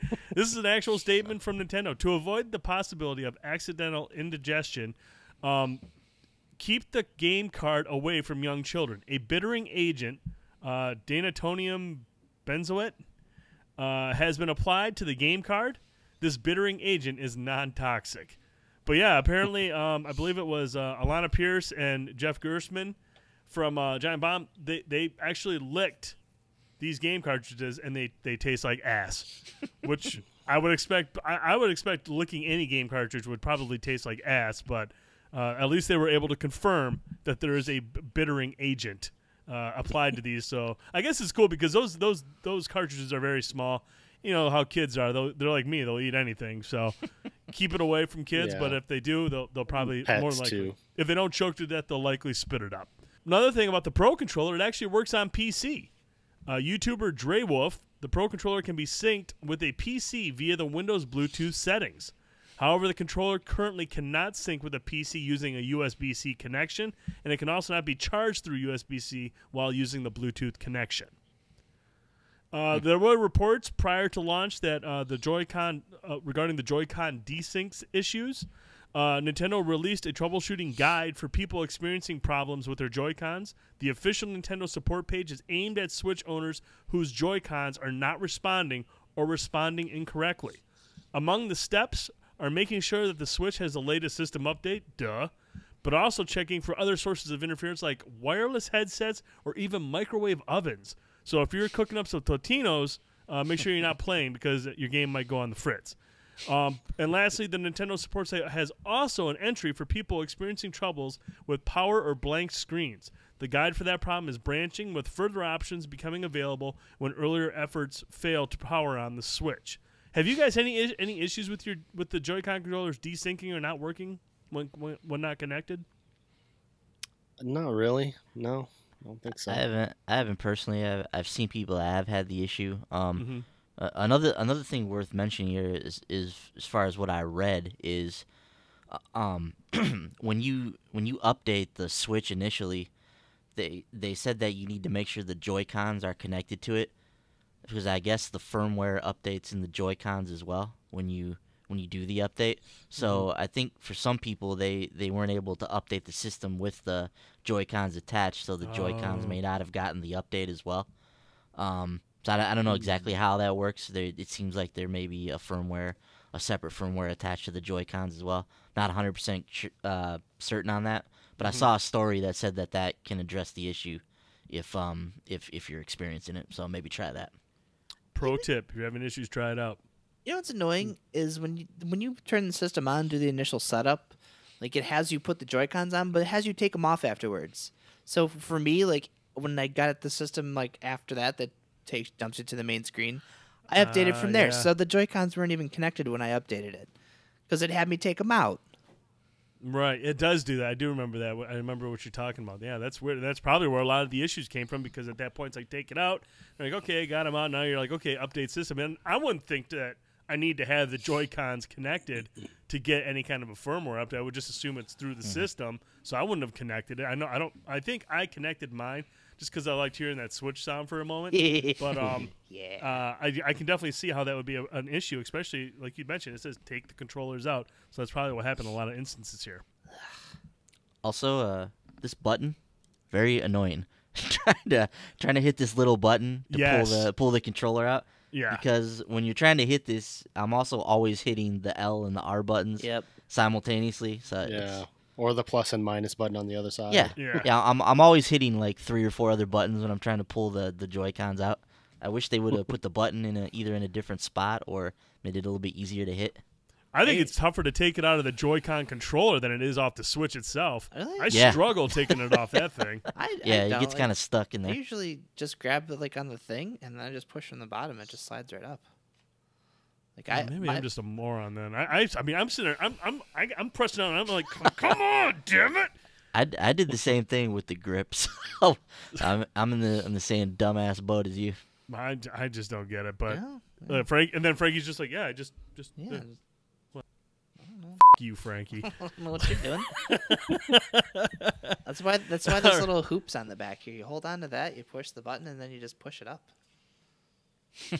Look at you go, Franklin. Man, he's so smart. We've also got some more news regarding indie titles.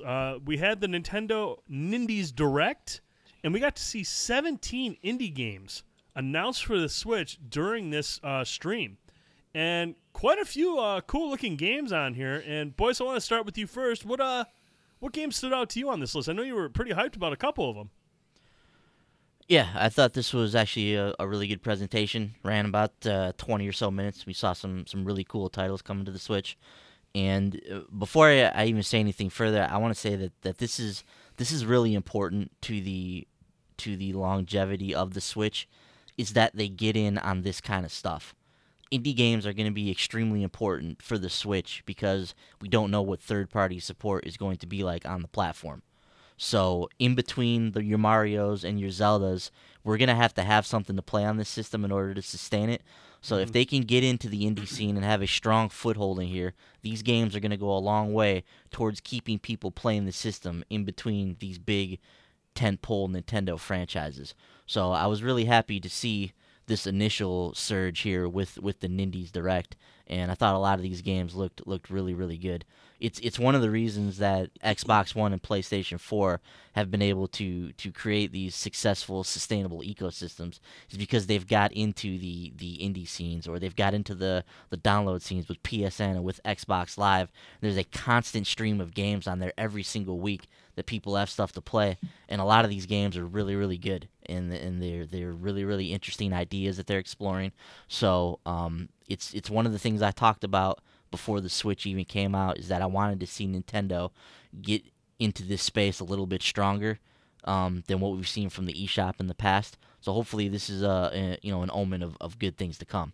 But in terms of the games that stood out to me, in particular, Flipping Death from Zoink Games, the people behind Stick It to the Man. Just this really cool puzzle game that about flipping between the living and the dead. I thought that game looked really, really good. Can't wait to play that one. Mr. Shifty, that stealth game, Yeah. that overhead stealth game looked really, really good as well. Wargroove gave me Advance Wars feelings back from when I used to play that on the Game Boy Advance. So if that game's anything like that, that game's gonna be pretty sick. Pocket Rumble, the kind of 8-bit, 16-bit fighting game looks pretty rad. Blaster Master Zero we already talked about. That's coming out this week.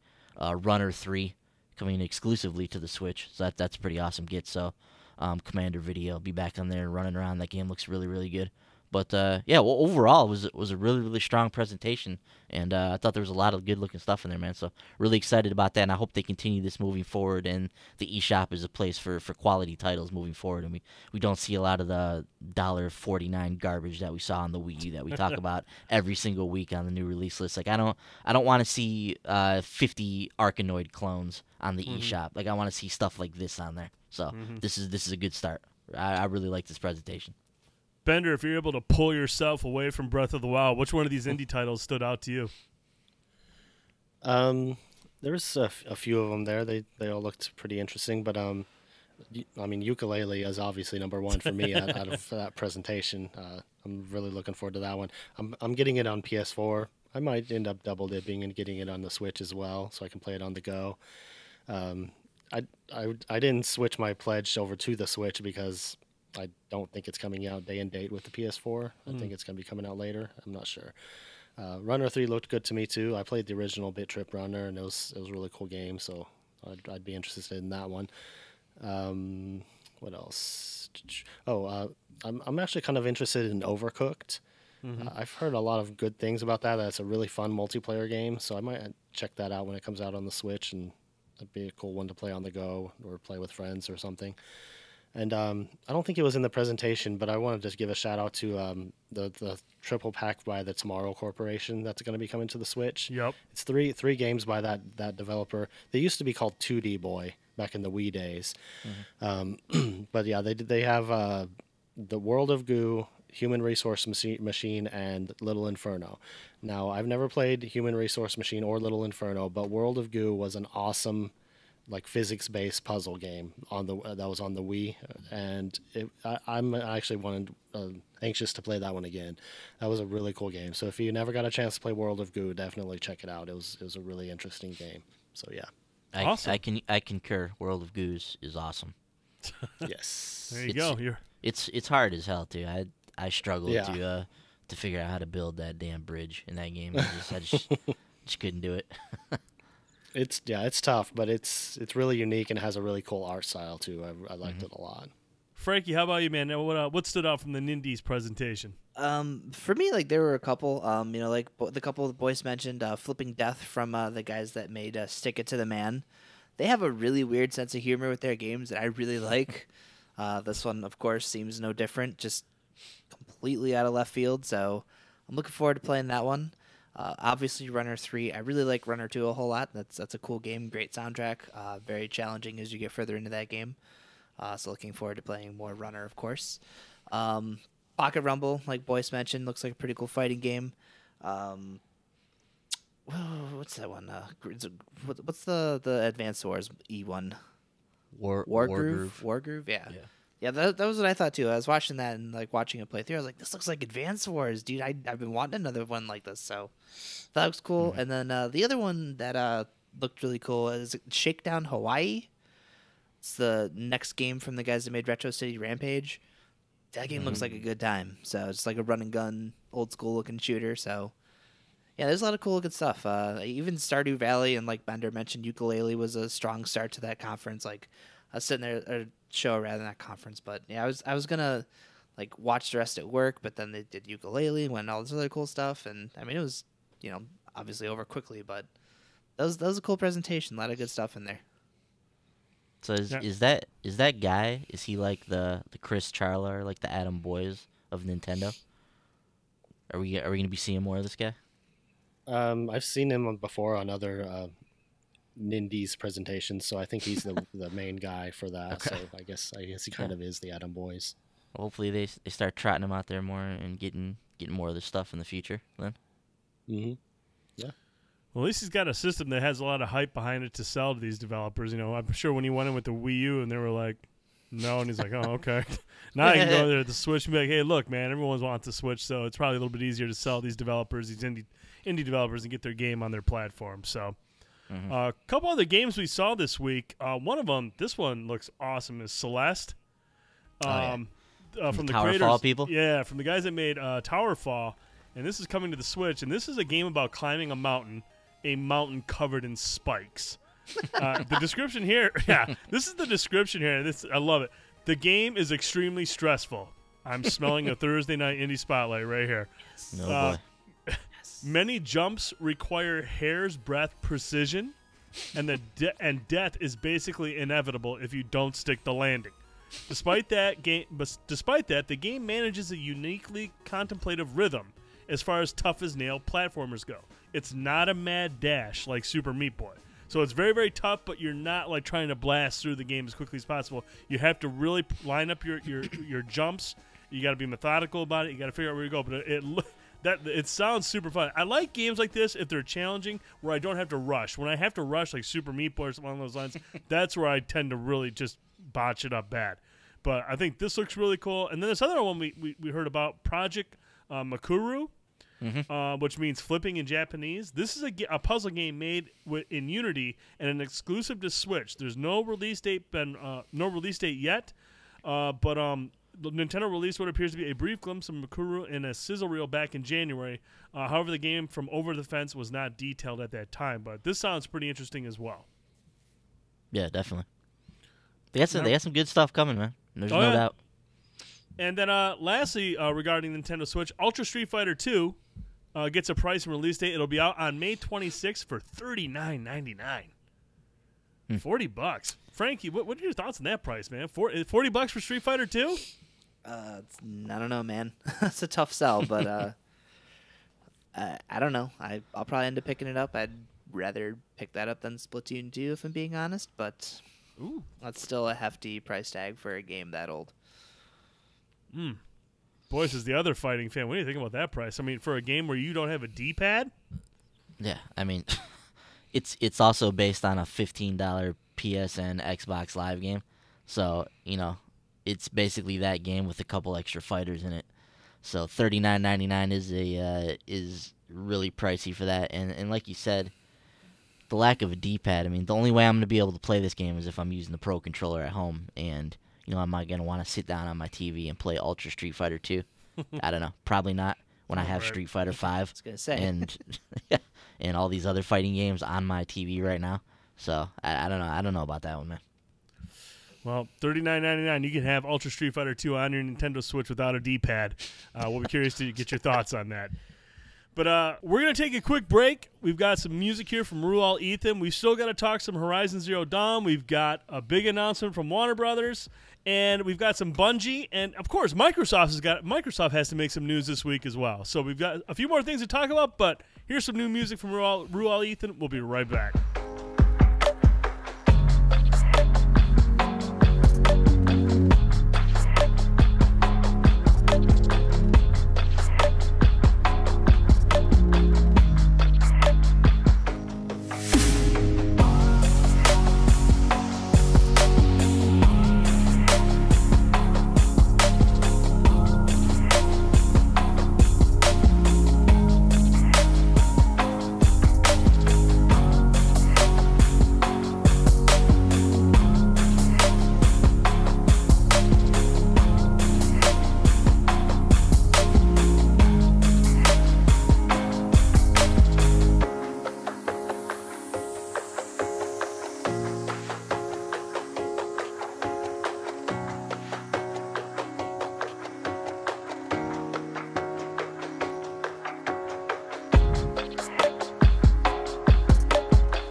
welcome back. Thanks again to Royal Ethan for providing the music for this podcast. It's greatly appreciated. He does the opening, the closing, the intermission. Very talented kid. You guys have been listening to him for a while now. Thank you again, Royal, for providing the music for this podcast. It is greatly appreciated. Now, we've gone from one major launch this week, the Switch and Breath of the Wild, to the other major launch this week that is reviewed very well, Horizon Zero Dawn. Guys, this is the big open-world RPG from Guerrilla Games, obviously known for Killzone. They're a first-person shooter studio for most of their existence. They've come out with Horizon Zero Dawn. Boyce, I know this is one of your most anticipated titles of this year. You were able to play some of it. I want to start with you first. Initial impressions of Horizon Zero Dawn. Initially, man, I mean, it's a fantastic game so far. Really, really good. Having a ton of fun with it. Just visually, this game is just face melting. I mean, it's an incredible looking title. I mean, unbelievably good looking game. It's the reason I wanted to get my new TV before this game came out. So this game running on a 4K display on the PlayStation 4 Pro. It's by far the best looking game I've ever played. Certainly, it's the best looking console game out there. There's no question. And the thing that makes it even more special is how well this game performs. I mean, this game runs at a rock solid frame rate. It almost never dips below 30 frames a second. It's so good technically. And for it to look as good as it does and perform that way is really, really impressive. And it's really incredible to get a controller in your hand and play a game that looks this way and performs that well, like on your couch, on a console. It's really, really incredible. And to make it even better, the game's really fun. And the thing I'm going to hone in on is the combat of this game. It feels really good to use your bow and to hunt things and to use the stealth and sneak up on these robotic dinosaurs that are roaming around and stuff. It's really satisfying when you take one of these things out and you harvest the parts in it. It feels really good to use the bow, the movement, traversal, the game just feels really good to play in your hands. It feels incredible as you're moving around. So not only does it look great, not only does it perform great, but it feels good to play as well. I really like Aloy as a character. I like Rost. I like some of the things that are going on in this world. I'm really, really interested to see what's been happening between the metal world, as they call it, and between the natives of the land now. I'm really curious to see how the world got this way and everything that goes into the storyline of it. So, man, I love the way this game begins as well. Like, I don't want to spoil it for anybody, but I love the way this game starts. The whole opening sequence is awesome. I thought it was a really clever way to introduce you to the game and also to introduce you to the controls in the game.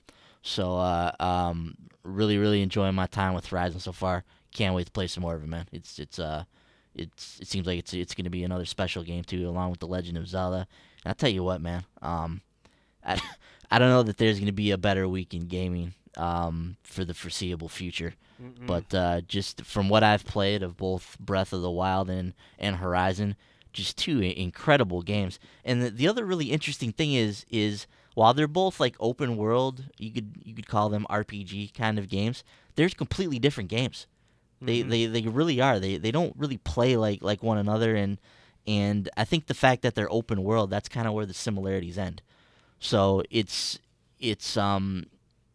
really cool that you can play both of them and get a completely different experience, and they're both excellent experiences from what I've played so far.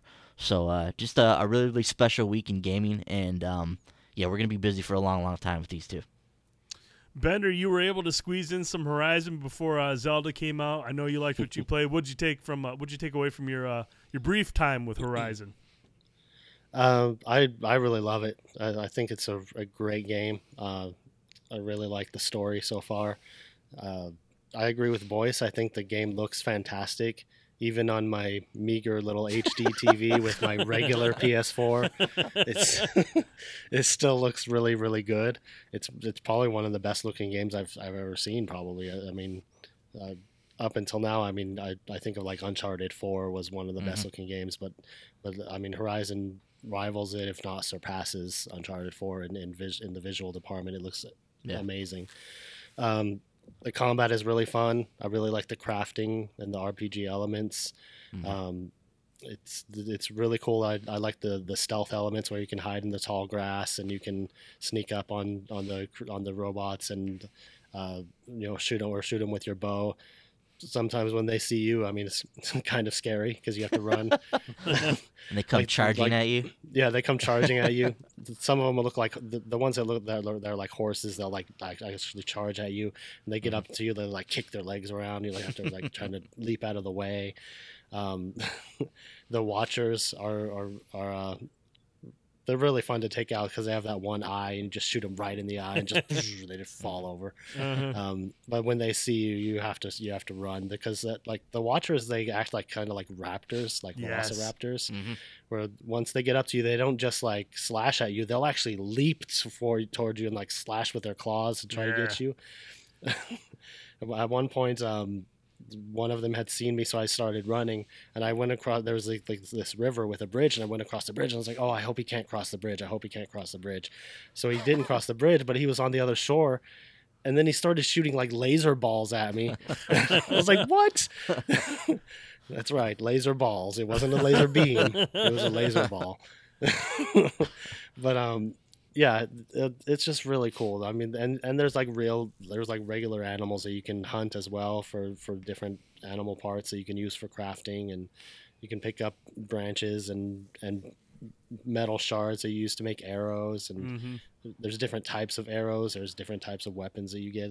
That's a lot of really cool stuff, and the story is very intriguing. You've got this society, and they've got these different levels of their society, and there's obviously something else going on in the world that they don't know about, and there's a lot of secrets that you need to uncover, and it's just really cool. A lot of different cool things going on. I like the characters and everything, so I love Horizon, and once I get some more time in with Zelda, I am going to go back to it. I really enjoyed my time with it so far, so it's a great game. Yeah, you guys pretty much have hit all the points that I would have brought up. I've been playing it on both. I played it on both the Pro, and then I streamed. I played on the base PS4. The base PS4, like Benner said, it looks fantastic on the base PS4. But obviously, when you go to the Pro, you're expecting a little bit more, and it does not fail to deliver. I mean, it is a gorgeous game. I can't think of the last time I played a game where I seriously stopped so many times to take in a scene. The vistas, the colors, everything about this game is just absolutely gorgeous, which shouldn't be a surprise to anybody considering this is Guerrilla Games. But because Guerrilla Games has been so used to making like these dreary settings, these these dark themed stories, to come into Horizon and just so many vibrant colors and like I said, the day-night cycle creates a lot of just beautiful vistas, and it really is probably the best looking game I've seen on a console ever.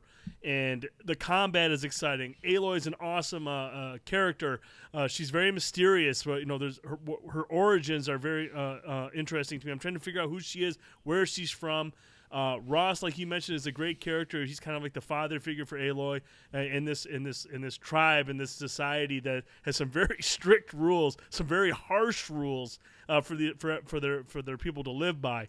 It's just it's a very cool game. I love crafting. I grab every single item I find along the way. Everything. I will never be short on arrows, and it's just. It's fantastic. The stealth elements are awesome. The skill tree that you can unlock along the way, all these different perks are really nice early on. Being able to take down an animal stealthily while you're hidden in foliage or whatnot. There's a couple where you can do attacks from above. Like I said, the skill tree is varied, and there's a lot of cool perks that you can unlock early on that are very beneficial, that are very useful. But just one of the most memorable moments is when you do find one of those tall neck or those long neck creatures that you have to climb up that kind of act as the points that Frankie mentioned from Assassin's Creed, that once you get to the top and you override the tall neck, it'll unlock a lot of the map for you to see where there's cities, like little villages or objectives and whatnot. And when you're on top of this thing, that's when it just hits you that This is just a different game. It's a very special game, and you see the surrounding area and you see everything below, and you're like, this is just an apocalyptic world that I want to explore. And like Ben mentioned, you guys both mentioned, it's just a strikingly beautiful game. It handles well, plays very well, and I'm really looking forward to jumping more into this story because it is very, very good. The other thing I want to bring up too, Brent, is we talked about all the different systems and things that are at play in the game here. I really like the UI in this game. It's it's clean, it's easy to follow, like all the different crafting and your skill trees and all that kind of stuff. So it's something that doesn't get a lot of publicity in games a lot of times, but it can be a game changing experience. Something like Destiny has an incredible UI. And I really like what Horizon has here. It kind of lays out all these systems that it has in the game in a concise and easy to follow way. So shouts out to Guerrilla for that as well. It's well designed. Yeah, it really is, especially for a game like this, an RPG, which can have very overwhelming UIs. This is a very clean UI to maneuver through. The skill tree is very easy to understand. And it's just, it's very well done, and I'm really looking forward to these two games. Breath of the Wild and Horizon Zero Dawn have pretty much solidified my march. I say I'm going to try to hit Nier before the end of the month. There's a good chance I'm not going to touch Nier until next month sometime. So it's a very good game. It's very enjoyable so far. Ashley Birch is great as Aloy. Very good voice acting involved by everybody just about. So you guys are just a little bit behind me in terms of the story. Things are really going to get interesting for you guys. It really opens up, and there's a lot of it opens up, but it also becomes even more mysterious, specifically regarding Aloy and her origins. So really excited to get you guys' thoughts. We'll talk about Horizon Zero Dawn a little bit more in depth later on while guys continue to make their way through the story. But early impressions, very, very good game, beautiful game, and it plays very, very well. So really looking forward to talking about this with you guys maybe a couple episodes in. Once we played more of the game. So, good stuff, Horizon Zero Dawn. This next story, Boyce, I want to come to you for this because I know you're a big fan of the first one. We've been wondering what the hell Warner Brothers has been teasing. Last week we talked about Batman Arkham Insurgency, and now we finally know, especially what's going to be shown on Wednesday. We're going to see a gameplay trailer of the recently announced and revealed Middle-earth Shadow of War. This sequel to Shadow of Mordor arrives on August 22nd.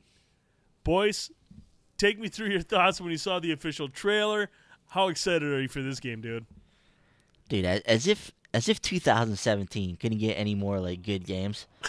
Shadow of War gets confirmed. Now we know this has been gestating for a while. I've been anticipating Monolith and Warner Brothers announcing this game for a long time now. I thought maybe it would be an E3 thing, but they've come out. They've announced that Middle-earth Shadow of War is coming. Talion, Celebrimbor, they're back. Troy Baker's back as Talion. And this announcement trailer is just epic. And I've watched this thing several times, and it's awesome. There's no gameplay in it. The gameplay will be revealed on March 8th, like you mentioned, which is the other thing that Warner Brothers has been teasing, that March 8th date. So we now know that it's going to be the official gameplay reveal of Shadow of War. And, dude, Shadow of Mordor is still one of my favorite PS4 games. I absolutely love that game. The combat in there is basically perfect. I mean, it takes the Batman system, which to me is almost the perfect combat system. It infuses it into the Lord of the Rings universe. The abilities you had in this game were just awesome. I mean, I never got tired of using that Shadow Strike in this game. just all day, every day with that. And to me, Shadow of Mordor had just about the perfect size for an open world for me. It was a game that I could get through in 25, 30 hours. It wasn't too overwhelming. So it was something I could get in there. There was a lot of stuff for me to do, but it was also something I felt like I could finish. And it was just in the Nemesis system is going to return. I'm curious to see how they're going to iterate on that. This story just sounds epic. I mean, it's Talion and the Wraith, they appear to be making their own ring of power to confront Sauron, the recently resurrected Sauron once again. So, dude, this is going to be sweet, man. I can't wait for this. It's coming out in August, too, so it'll be out before the fall rush. I can't wait, dude. Shadow War, I can't wait to see the gameplay. This is going to be a sweet game. Yeah, that the trailer that we got, the story trailer was freaking just looks awesome. It looks really, really good. Looks like a much darker take on the tale. Frankie, I know you're a fan of Shadow of Mordor. Tell me where you're at with Shadow of War, dude. Like Boyce, Shadow of Mordor is probably one of my favorite games that we've had come out this generation, so I cannot wait to jump into another one of those. I just wanting to see like how they evolve the Nemesis system, like stuff like that is really exciting to me. That thing was cool to mess with. So that's a game that I want to go back through it on PlayStation and get the platinum. There's a stupid story why I didn't just play my PS4 version from the start. Thanks, Jamie. But yeah, dude, Shadow of Mordor was awesome. So seeing that the sequel's been announced, that's coming out this summer. I think I'm off either that week or the week after. I picked some good vacation this year, like vacation times, prime, just completely prime spots. Got this week off for the Switch and Zelda. I'm pretty sure I'm off for Shadow of War.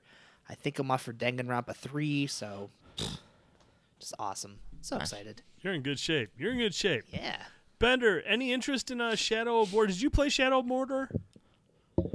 I did not. So I don't know if it's something I would like or not, but I don't know. Maybe we'll see.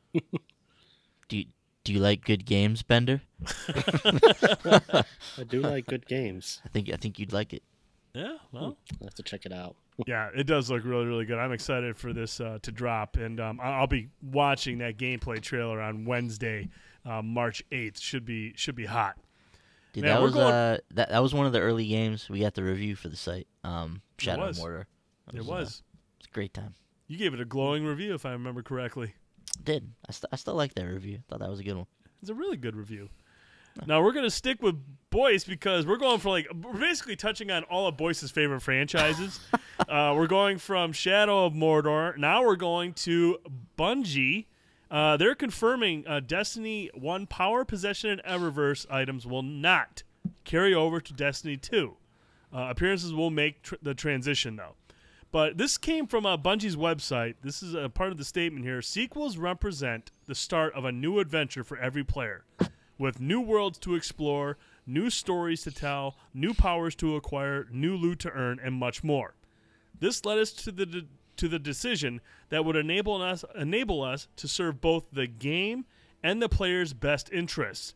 Destiny 1 power possessions and Eververse-related items and currency will not carry forward. They will, however, remain accessible to you in Destiny 1.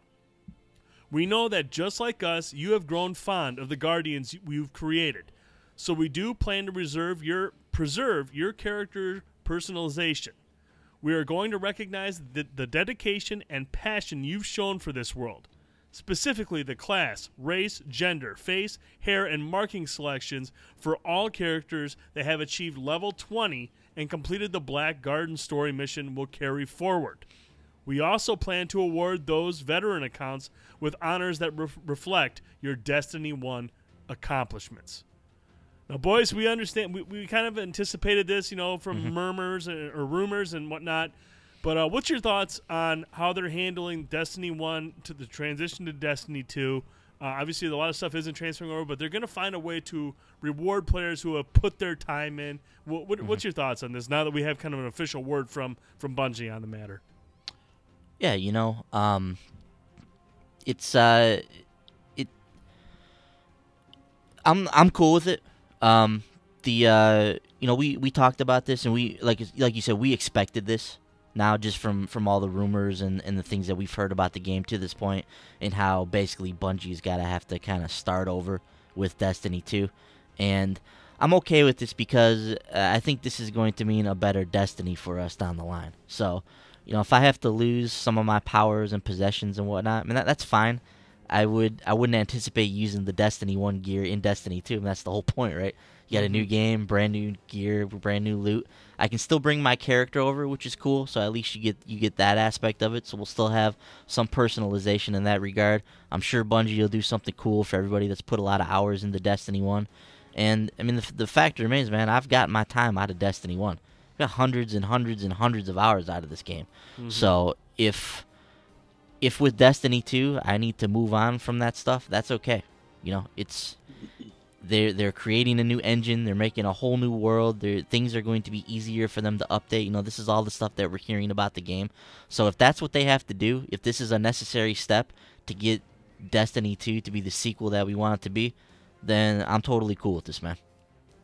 Frankie, you've put a lot of time into Destiny. What are your thoughts on Bungie's approach here to Destiny 2? What carries over and what doesn't?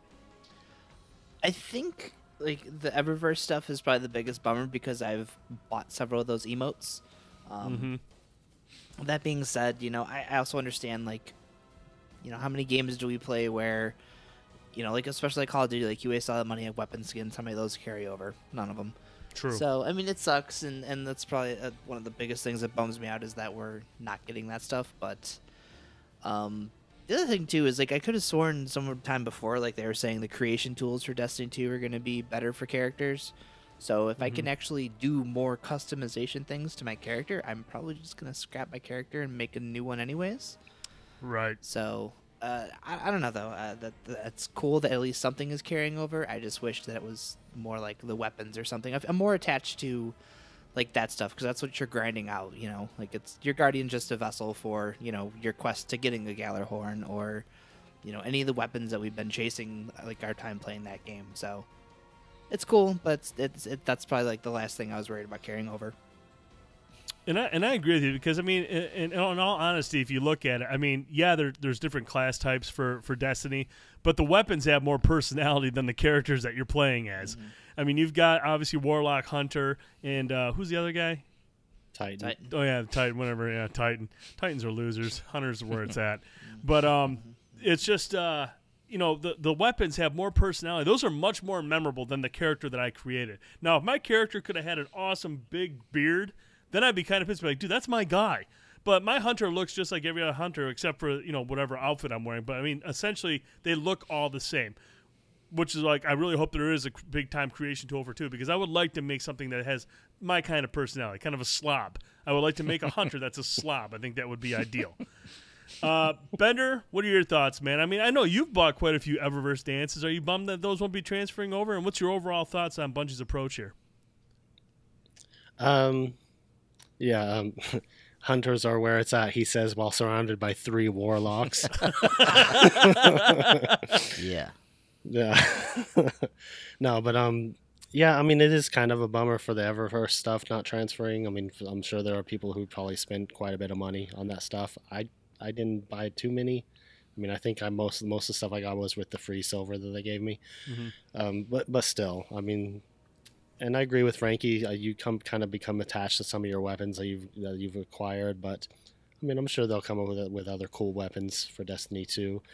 I think it is cool that your appearance is going to carry over. That it's still going to feel like my Guardian, and if I want to change her appearance, I can, I guess. Or I'm hoping that they do give you that option to change the appearance even after you've created it.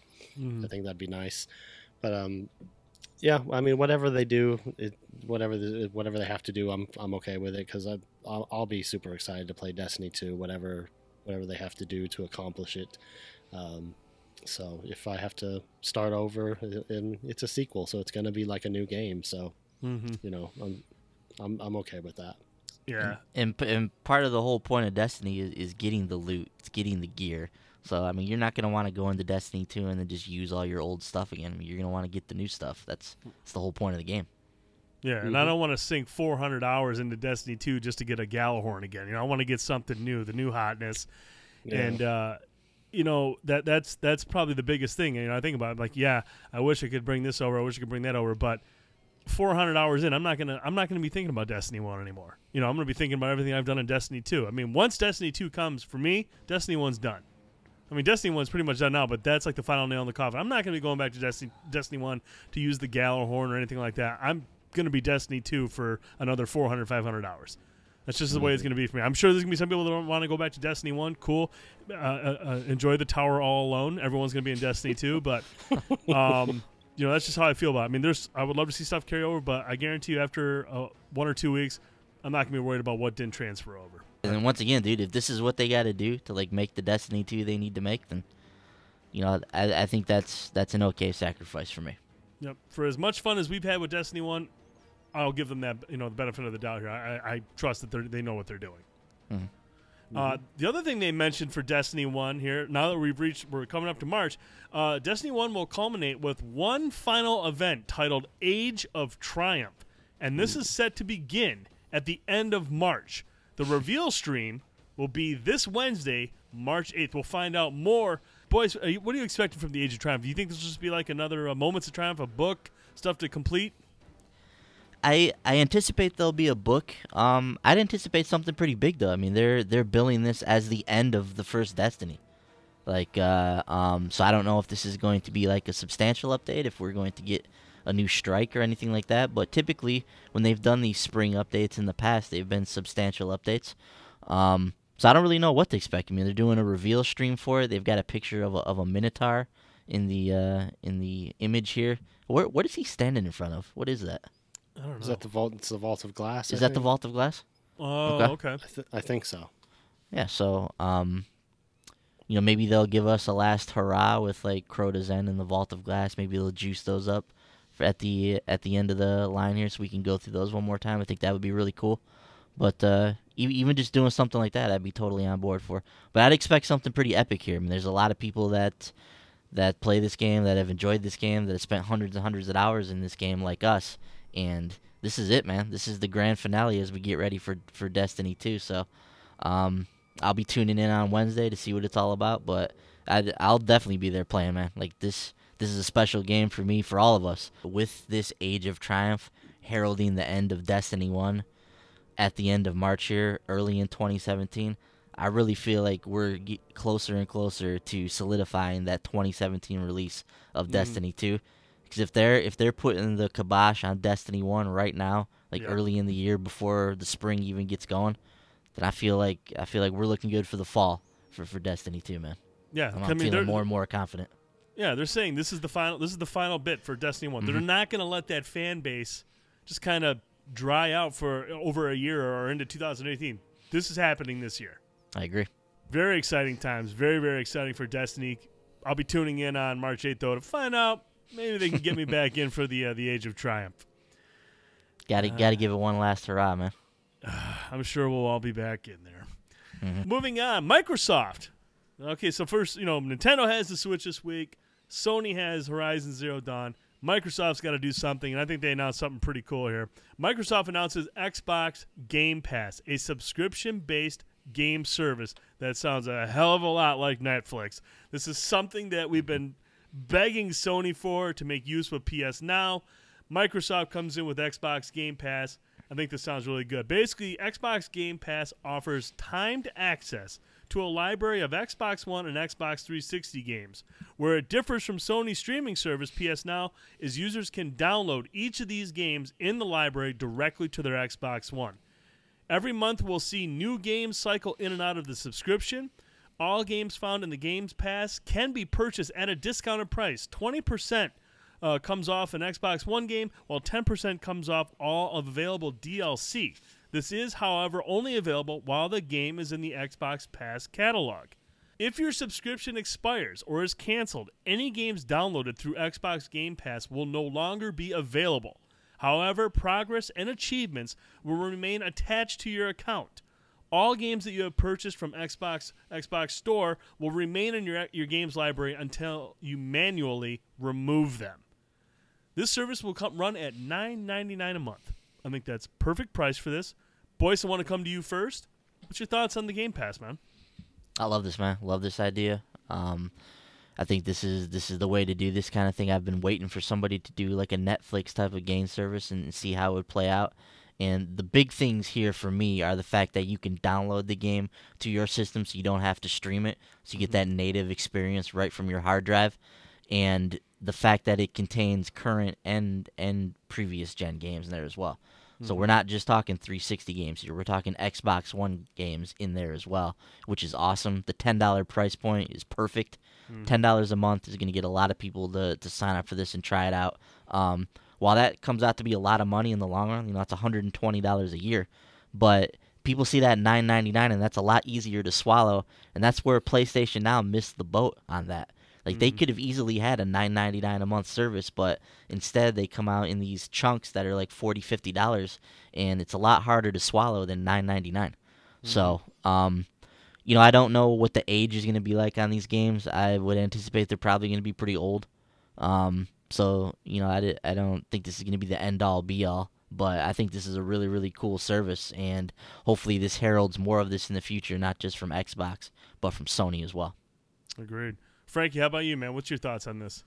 I like it a lot better than PlayStation Now. The streaming stuff obviously leaves like a lot of problems like latency and stuff like that could potentially ruin the game experience, especially if you're trying to stream like Street Fighter 4.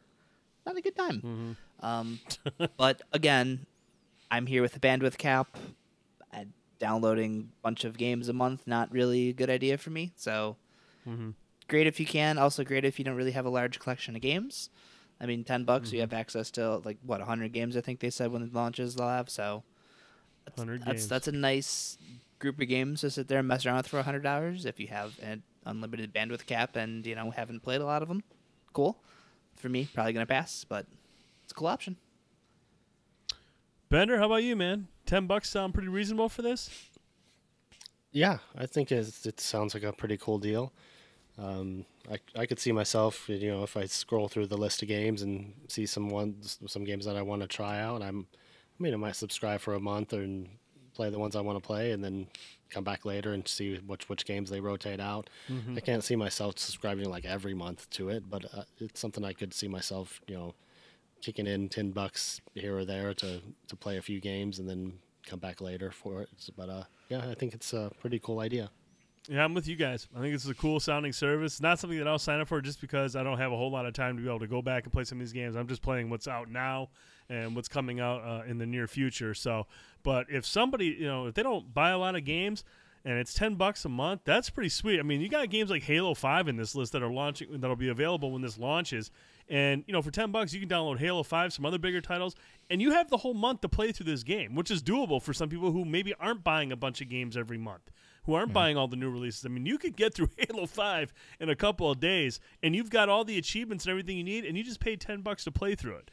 That's one game that you can play. I mean, this is going to be very appealing to a lot of people, and I think this is a great move by Microsoft. Very consumer-friendly, and the price point, like you mentioned, boys, is perfect. That is really, really good for this type of service. Yep. I think they hit it on the head here. We'll see how it is in practice. One thing people were curious about, will this affect Games with Gold? And Microsoft responded, Games with Gold and Xbox Game Pass are two different services offerings with unique benefits. Games with Gold is an added benefit specific to Xbox Live Gold members that rewards players with 2 to 4 free games each month to enjoy. Xbox Game Pass is a subscription-based service that gives you unlimited access to over 100 Xbox One and 360 backward-compatible games for Xbox One for $9.99 a month. So this is completely different from those two. This will not affect Games with Gold, so don't worry about that. This is just another service that will appeal to a lot of people. Yeah, the next step, Brent, after this is to roll this into your Xbox Live subscription. Right, we've been talking about that with PlayStation Now being a part of PlayStation Plus. So, maybe that's a direction that Sony can go to kind of try and one-up them a little bit. Maybe just rolling this into their existing service. They really need to, man. I just feel like Now is a waste of space right now. I just don't feel it's generating the type of revenue they could easily get out of this if they just rolled it into PlayStation Plus. I mean, had they done that prior to the price hike and then made that the reason for it, I think now it might make things a little difficult. People are going to be like, well, why was the first price hike there if they tried rolling? Sony's in a position where they're going to have to try to figure out how to get PlayStation Now rolled into this without jacking it up too much higher. So, another thing that came out of Xbox is the Xbox camp was Xbox Creators Program was announced. At GDC, Microsoft announced that the Xbox Live Creators Program, a new initiative that provides a totally open way for developers to get their games published on Xbox Live. Chris Charla, the director of ID at Xbox, outlined the program in a post on Xbox Wire, saying it empowers anyone to rapidly publish Xbox Live-enabled games on Xbox One and Windows PC in a totally open way. Through the Xbox Live Creators Program, anyone will be able to integrate Xbox Live sign-in, presence, and social features into their UWP games, then publish their games to the Xbox One and Windows 10. In addition to Xbox One and Windows 10 PCs, the program will also enable creators to bring titles to Project Scorpio when it launches later this year. Boys, what's your take on this? I think this is cool, man. I mean, we heard the rumblings about this before. I think it was before the Xbox even came out, wasn't it? About the systems being able to turn into like dev kits or whatever. Yeah. For people. So yeah, I think this is another forward-thinking idea from Microsoft, and it's probably going to get a lot more games onto their platform. Whether or not the quality of those games, we'll have to see what kind of quality control they have in place. But yeah, I think anything that makes it so that more people can get their games on your platform is a good thing. It's just that's my question is where does the quality control come in now? Right. One interesting thing I read about this is these games will not have access to achievements. Oh, really? Okay. There will not be any achievements that can be earned through games that are submitted through this method. So it's basically like, what was that? What was that thing on 360? What was that program? Xbox. I don't remember the name of it, but they had a program where people could like make games for the 360, and none of those ever had achievements, and that's going to be a buzzkill for a lot of people if that's the case. Yeah. So good stuff out of Microsoft. I mean, it was not a big game, but some decisions that are very consumer friendly that will allow gamers to have access to more games, whether it be some of these smaller titles or through the Xbox Game Pass program. So good stuff for Microsoft this week. One other thing that we heard from Microsoft, specifically Phil Spencer, he hinted at a Scorpio event ahead of E3, something that we've been discussing. On the latest episode of IGN's Xbox show Unlocked, Spencer said that while the plan's not completely set, he thinks doing everything at E3 would be very difficult. The Xbox boss acknowledged that Scorpio will definitely be discussed at E3, but he wants its presence to be game-focused rather than dedicated to covering the hardware itself. He went on to say, I like our E3 show being about games. Clearly, we're going to talk about Scorpio at E3, but I also don't want to take up the majority of the time doing all things about hardware. So there's a balance there, and I want it on stage. It's a great opportunity for us. You'll hear more from us on this topic. I know people want to know more specifically about what we're doing with the hardware, and I'd love to find an opportunity for that. So obviously there's nothing set in stone, but it is something that Microsoft's trying to do, and I do think they need to do this. I think they need to have a PlayStation 4, a PlayStation VR type of Pro reveal, not like the Pro reveal, but they need something like that to kind of get the hype really generated behind this. I mean, E3, like I said, we've seen E3 the last couple of years focus more on the games, and I think those shows are much more appealing that way. And so I think something separate for the Scorpio reveal is definitely the idea, the way to go here. What do you think, boys? Yeah, I'm with you 100%, man. This is exactly what we've been talking about.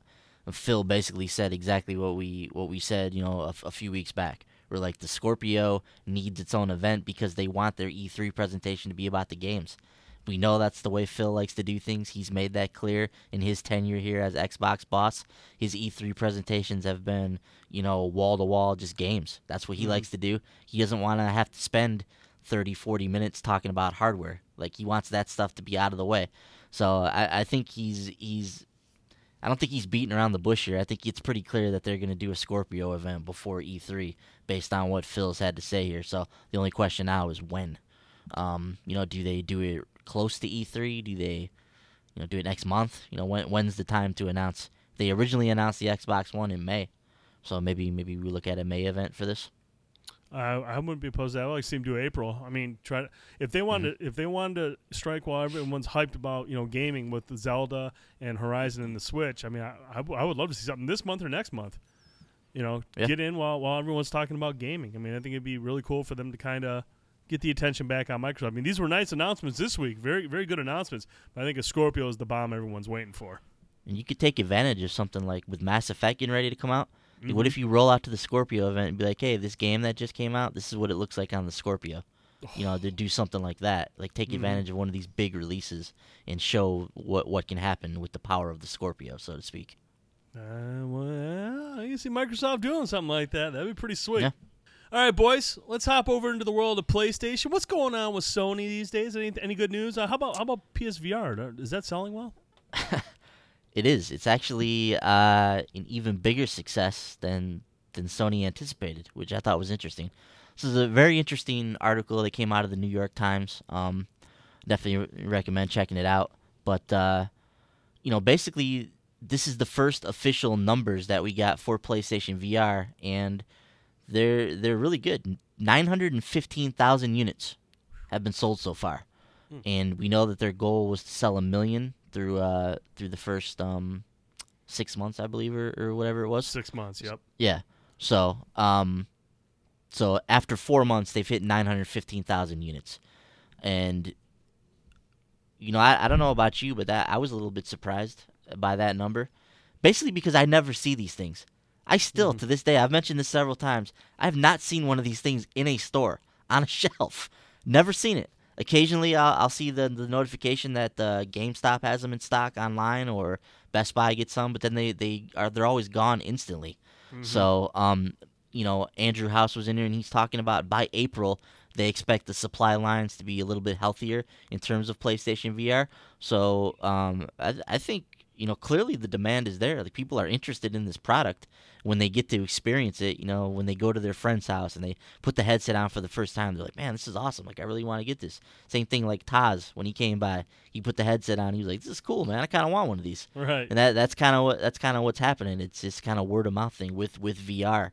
And PlayStation VR remains the most mass media option. It's the one that's most easily accessible to the mass market. So people want this thing, man. Sony just needs to figure out a way to get it into the stores. But I'm happy to see that it's healthy though for them, and that it is selling.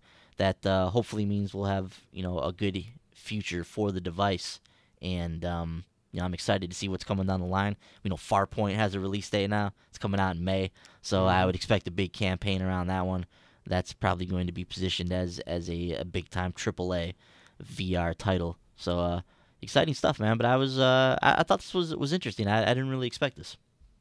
Yeah, like you mentioned, every time I go to Best Buy or GameStop, I never see one of these things laying around. So for them to be able to sell that many, while it looks like it's still very high in demand, that's impressive. Yeah, and I always look too when I go to the stores. I'm always curious, so I'll stop by and see what's on the shelves over there. And yeah, I never see this thing at all. Hellblade, guys, it's entered alpha. So what this means is that Hellblade is now playable from beginning to end for the very first time. So Ninja Theory is targeting 2017 because why not? For this game, so they're anticipating this game coming out probably, I don't know, maybe in the fall, maybe late summer.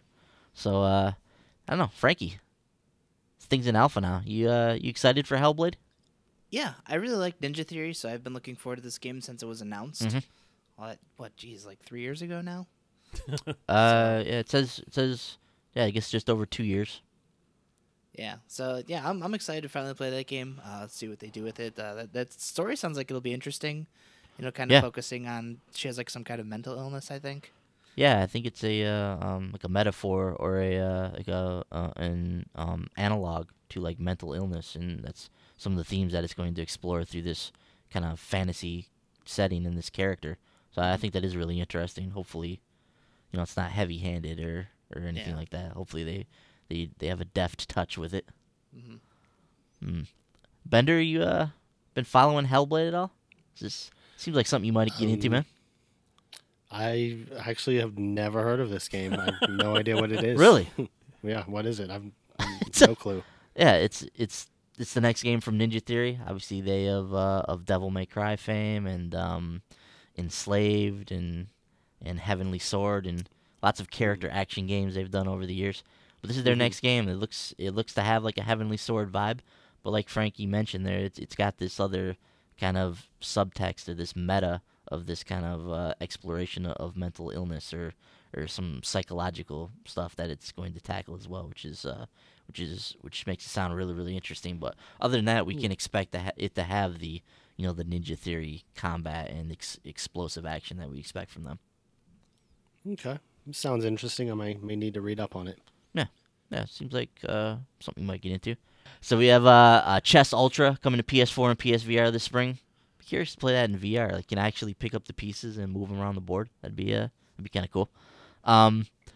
There's a special bundle for PlayStation Plus going on right now. So if you purchase it between now and March 31st, you get an extra 3 months. So get on that if you're looking forward to it. The Escapist 2 officially coming to PS4, Brent. So there you go. I know you're eagerly anticipating that one. So be on the lookout for that. And it's co-op. Yay. All right. I can get in there with you, man. Cool.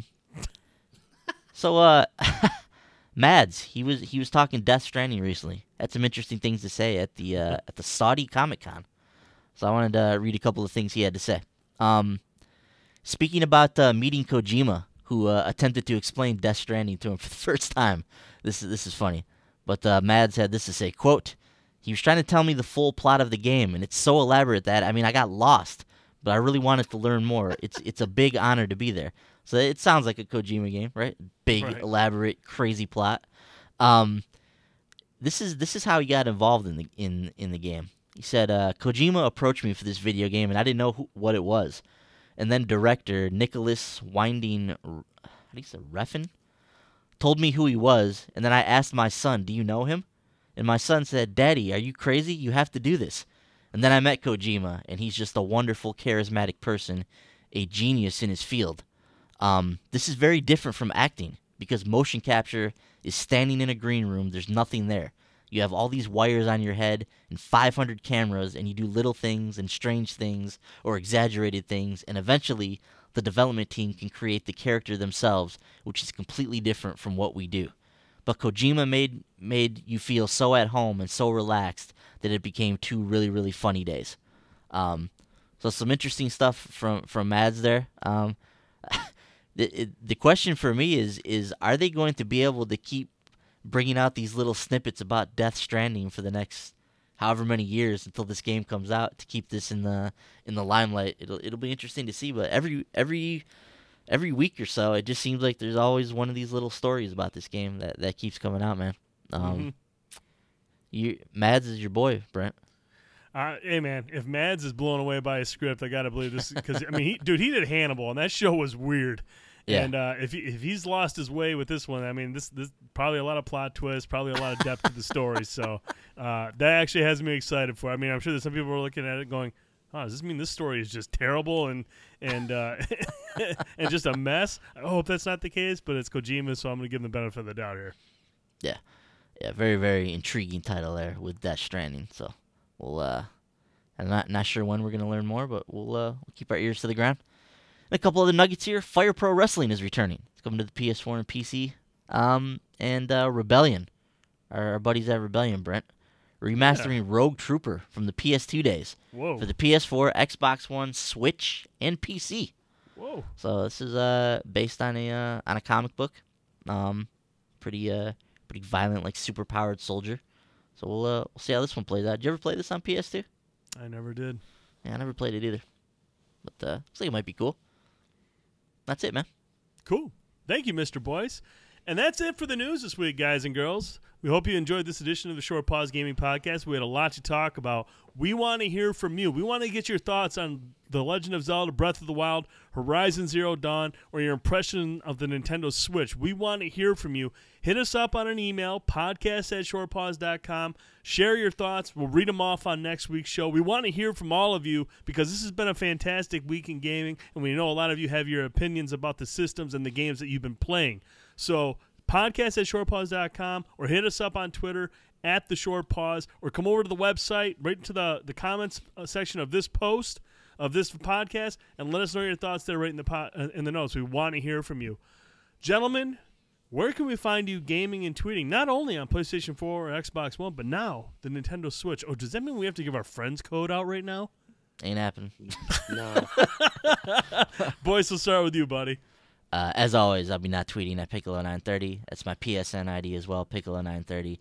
That's my Switch ID. It's Piccolo930, but like I said, you can't really join me. You'd have to get my friend's code, and I don't have that on me right now. So maybe I'll see you guys on there somewhere. Frankie? You can find me on Twitter, Xbox Live, PlayStation Network, and Nintendo Network at Viper Strike. Bender. I actually updated my Nintendo Network ID, so now you can find me on PSN and on Nintendo Network at me_Bender. Ooh. And you can find me on Xbox Live at mebender82. And if you need my friend code, you can tweet at me. I'll send it over. Twitter is Bender_guitar. Twitter is Bender_guitar. Thank you. I forgot about that. You're welcome, buddy. You can find me on Twitter at TheDude1979, PlayStation Network and Nintendo Network ID, TheDude79, and an Xbox Live, TheRealDude79. As I mentioned, follow the website on Twitter at The Short Pause. Visit the website, www.shortpause.com, for all your gaming news, reviews, videos, podcasts, and more. If you like this podcast, if you really enjoy this podcast, go over to iTunes, give us a 5-star rating, write up a nice long review explaining why you like the show. If you're not ready to give us a 5-star rating, damn it, I want to earn it. I don't want any fake ones. Send us an email, podcast@shortpause.com. Feedback, questions, concerns, new suggestions, anything. We need to hear from you. The show will only get better if we hear from you. We need to hear from you. We do this for you. We love talking about video games. We want to hear your thoughts on it as well. Podcast@shortpause.com or in the comments below. All feedback is accepted, both positive and negative. Subscribe to our YouTube channel, Short Pause Gaming. Follow us on Twitch, Short Pause Live, the Thursday Night Indie Spotlight. Every Thursday night, 10 p.m., Boys fires up an indie gem, tells you if it's good or not. I buy most of them, except there's a couple of them I've skipped on, because the Thursday Night Indie Spotlight is about being fair and objective and talking about a game honestly. And Boyce does a great job talking about things he likes and he doesn't like, and you can make an informed decision if you want to pick it up. But for the most part, these indie games have been very, very good this year. 2017 has been a strong year for the Spotlight. Don't miss it. Thursday night, Short Pause Live on Twitch. If you do miss it, it'll be on our Short Pause Gaming channel shortly after. For Mr. Boyce, Mr. Holt, and Mr. Ayler, I'm Brent Felsing. Thank you again for listening to the Short Pause Gaming Podcast. We'll talk to you next week. Good night, everybody. Bye-bye. Yes.